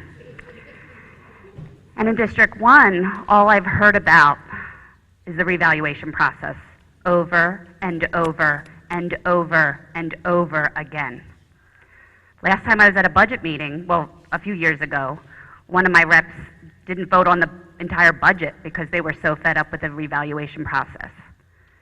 Now we're trying to do a better process, the full reval. I'm really confused. It's just a way that you can continue to complain. They're trying to do something better. So either approve it, that it's better, or do the partial. Leave it up to the Board of Finance to see what we need to do. We haven't done a full in 20 years, so it sounds legit to me. But I'm not an expert in it, but I'm done with the complaining in District 1. All right. Representative Gerber.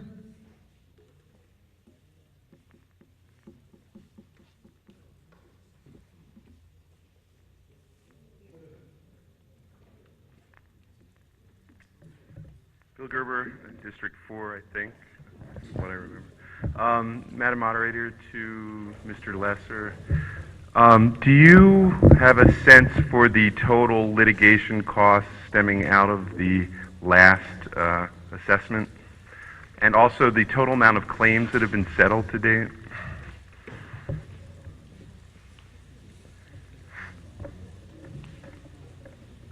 I don't have the total litigation costs from the last revaluation. They were high, I will tell you that, and I wasn't involved at the beginning of the process, but it's my understanding that there were more than 200 court cases. Not just, you know, the first step is to go to the Board of Assessment Appeals, and then if you don't like what happens there, you can go to court.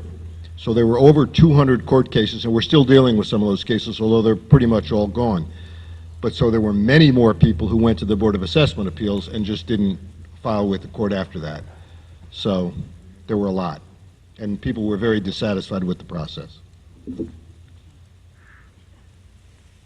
Why would we subject ourselves to that sort of risk again? I would really, I don't, through Madam Moderator to Mr. Bateson, I really don't understand this. I'd appreciate a more thorough explanation of this idea if possible. Thanks.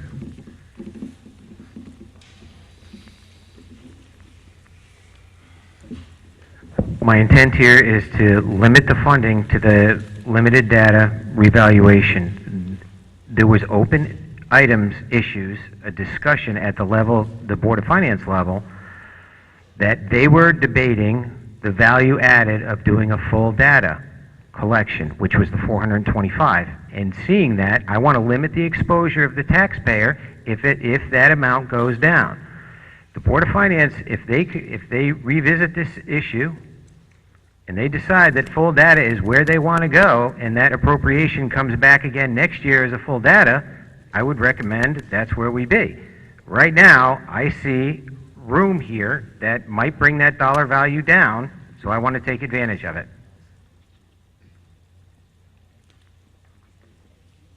Well, I'll yield the floor to Mr. Cashman. Again, just to clarify the discussion, if I might, it's a 2-year process. We basically split the total cost in half this year, half next year. It goes through starting July 1. In order to do that, we need to sign a contract in the next couple weeks.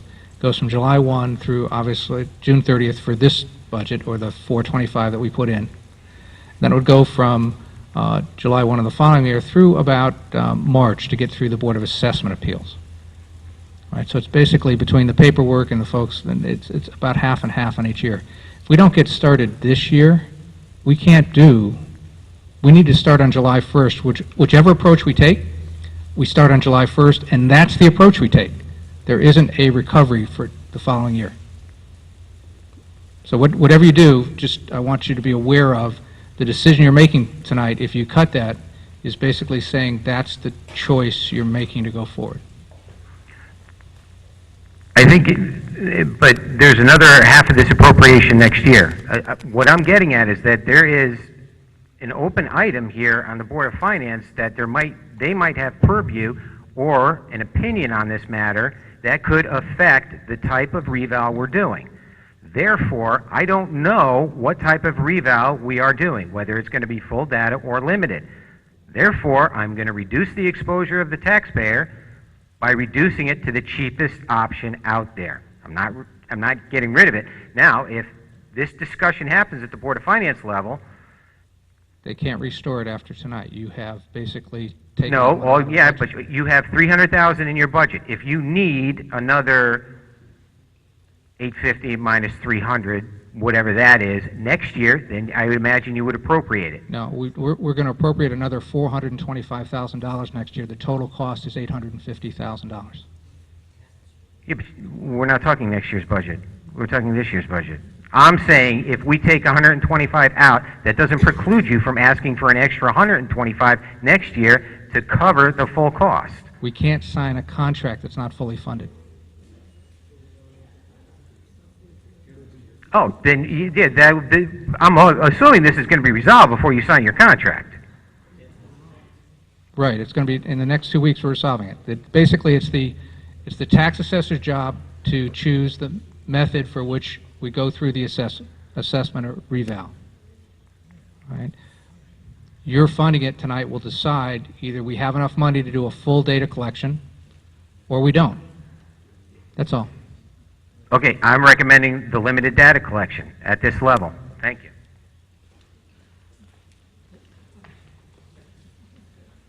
So I'm just going to conclude. I don't support this because it seems to make sense to put in the full amount, and then if the Board of Finance decides they don't want to go with the full data collection, then you can return the money to the taxpayers. Thanks. Representative Marmion.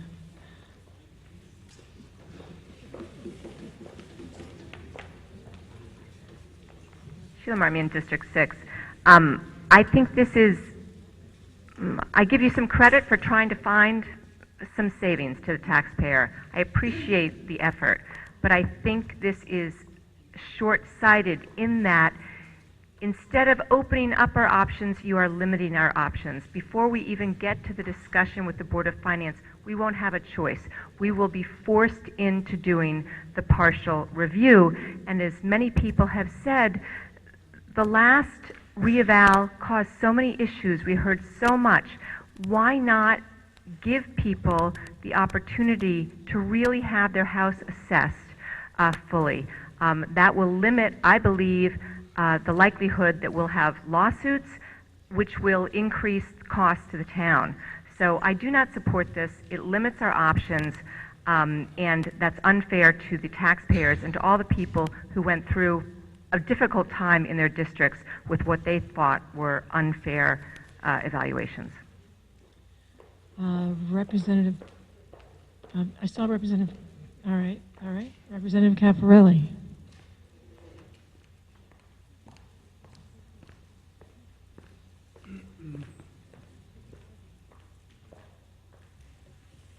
Representative Caffarelli, District 10. I know it's late, but through you, Madam Moderator, a follow-up question to First Selectman Tetro. Certainly. I just wanted to follow up. You said that you couldn't sign a contract that wasn't fully funded, but 425 doesn't fully fund it, so I don't understand that.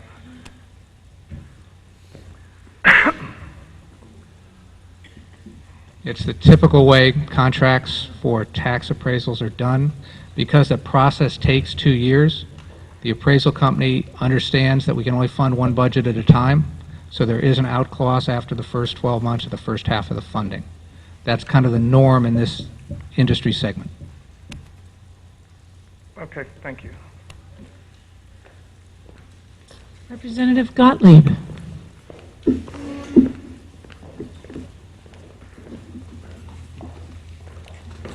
Just a time check, it's 3:02. Oh. Okay, Representative Gottlieb. Okay. Julie Gottlieb, District 6. It sounds to me like if we make the decision now to do this, that we are then removing the possibility of public hearings because we've in effect, we pick a certain amount of money, we've then made a choice as to which of the two options we want to pursue, and then we've eliminated the chance for public hearing and public comment other than Doreen, and that seems contrary to what we are trying to achieve here, so I do not support this motion. Representative Bateson.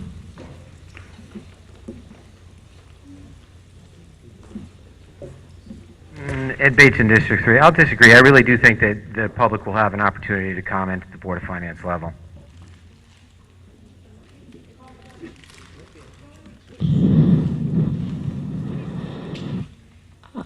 I have a motion on the floor from Representative Braun to call, I'm sorry, you're right. Mr. Becker.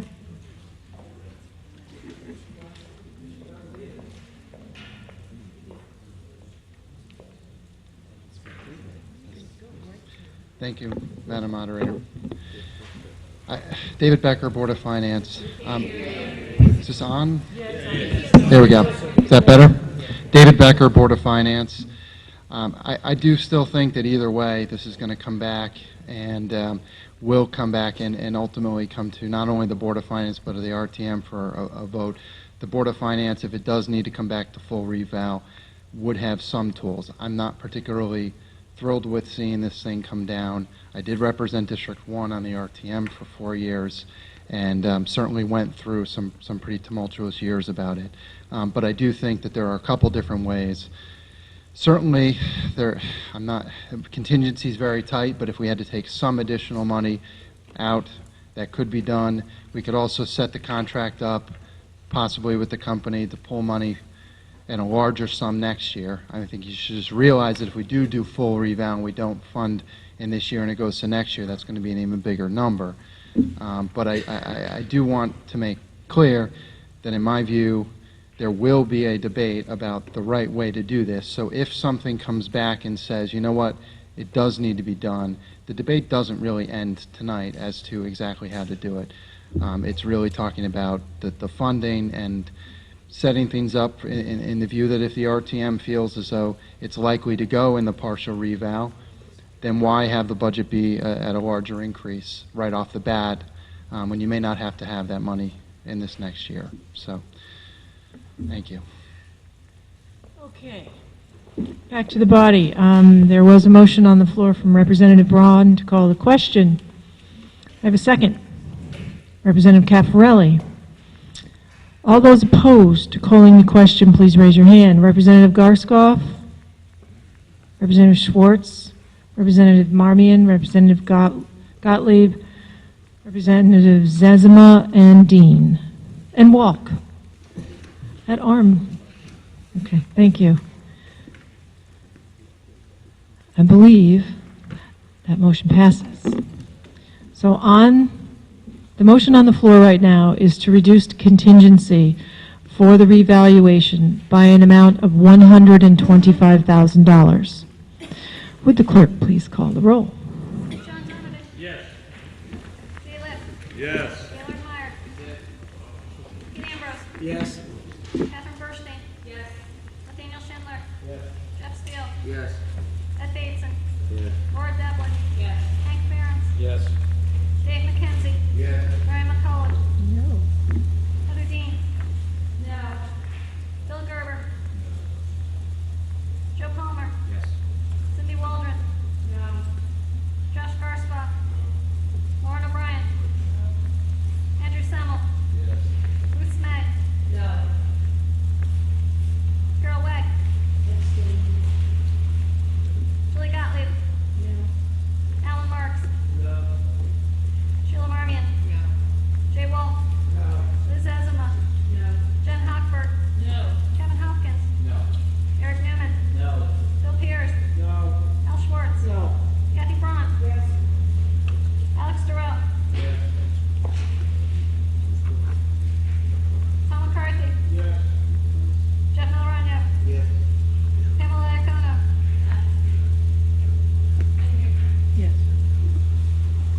Ellen Jacob. Yes. Lauren McCardle. Yes. Carol Pontrelli. Yes. Brian Caffarelli. Yes. Brian Farnan. Yes. Ray Newberger.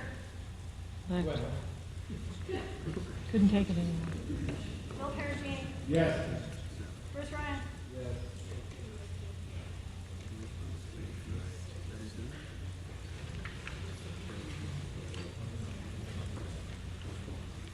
Hang in there, one more item on the call.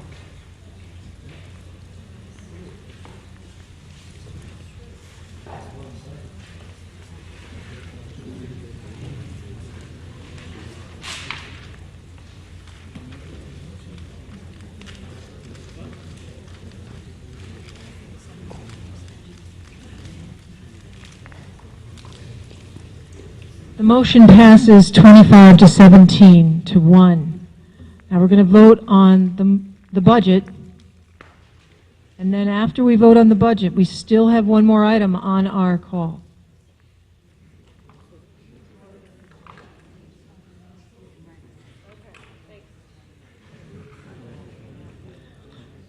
The crack finance team is putting the numbers together so that I can read them so that you know what the budget number is when you vote. I want to thank everybody who really hung in there. All those people back there, over here, and all the members who you really have been attentive, even though it's 3 o'clock in the morning. 3:10. Thank you, Gaylord.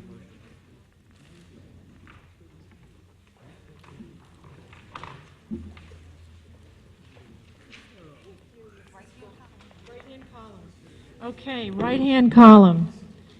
All right, we're voting on item number 2 on the call.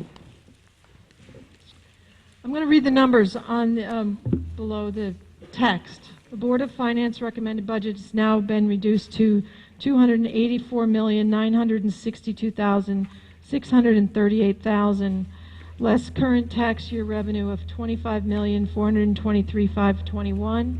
Net revenue to be raised by current year taxation of $259,539,117, plus senior tax relief of $4,255,000 and $2. So then we have a reserve for uncollected taxes or other credits of $4,374,605, for a gross amount to be raised by taxation estimated at $268,168,724. I'll accept a motion to vote on that item. Representative Marmion. Certainly. Do you just want the bottom number, that gross amount to be raised by taxation estimated of $268,168,724?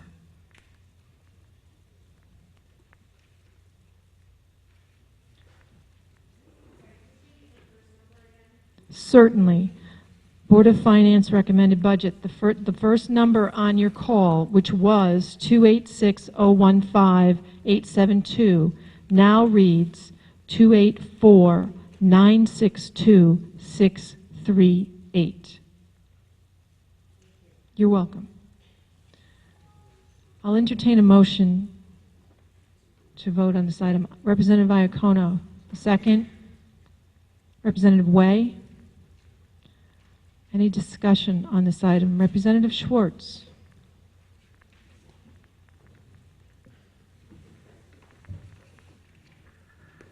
Through you, Madam Moderator, to the Chief Fiscal Officer, can you now tell us, I was almost assuming that you have the number, that before the evening started we were at a relative tax increase of 2.38%.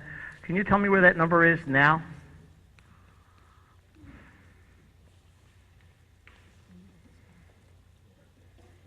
Yes, with the preliminary grand list and a collection rate of 98.71, the revised tax rate is now 1.96.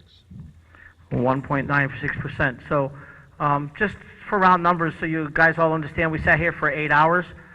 We saved the taxpayer exactly $42.87. So nice job, everybody.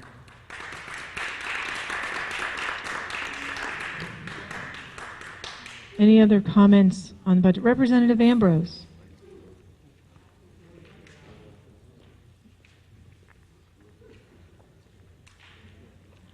Peter Ambrose, District 2.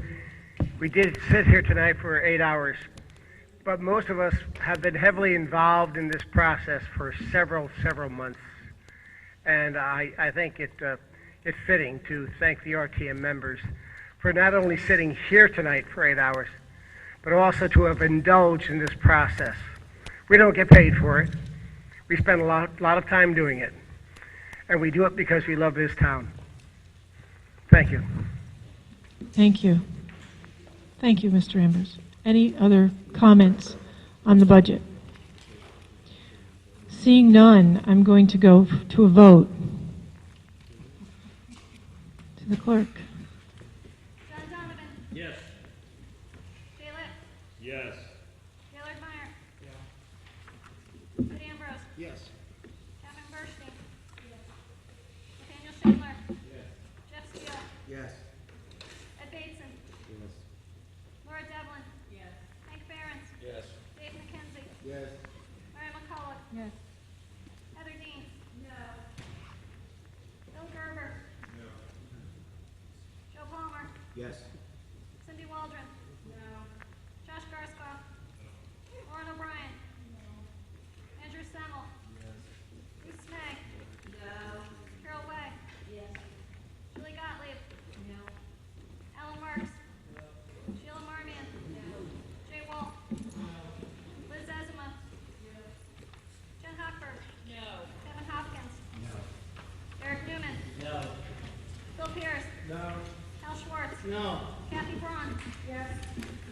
Alex Terrell. Yes. Tom McCarthy. Yes. Jeff Milrano. Yes. Pamela Iacono. Ellen Jacob. Yes. Lori McCardle. Yes. Carol Pontrelli. Yes. Brian Caparelli. Yes. Brian Farnan. Yes. Will Perugini. Yes. Bruce Ryan. Yes.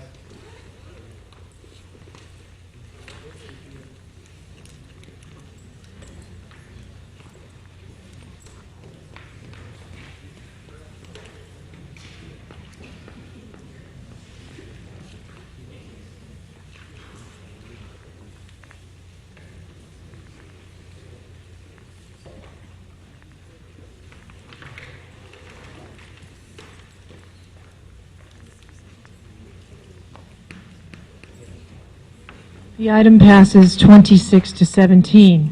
The next item on our call is item number 3, to consider and act upon the self-supporting funds in the amount of $5,259,258 for the Water Pollution Control Authority for the fiscal year of July 1, 2014 through June 30th, 2015. I have a motion to discuss. Representative Iacono, a second. Representative McCarthy. Does anybody have any questions on this item on the budget? I'm sorry, on the call. Seeing none, any comments from the public on this item? Back to the body. Any members have any any issues or items you want to discuss on this? Seeing none, let's go to a vote. I say we do a voice vote. All in favor, say aye. Opposed, raise your hand. Abstentions, the motion carries. Now, before you leave, please look around the room. Most of you hung in there. Thank you. Good job.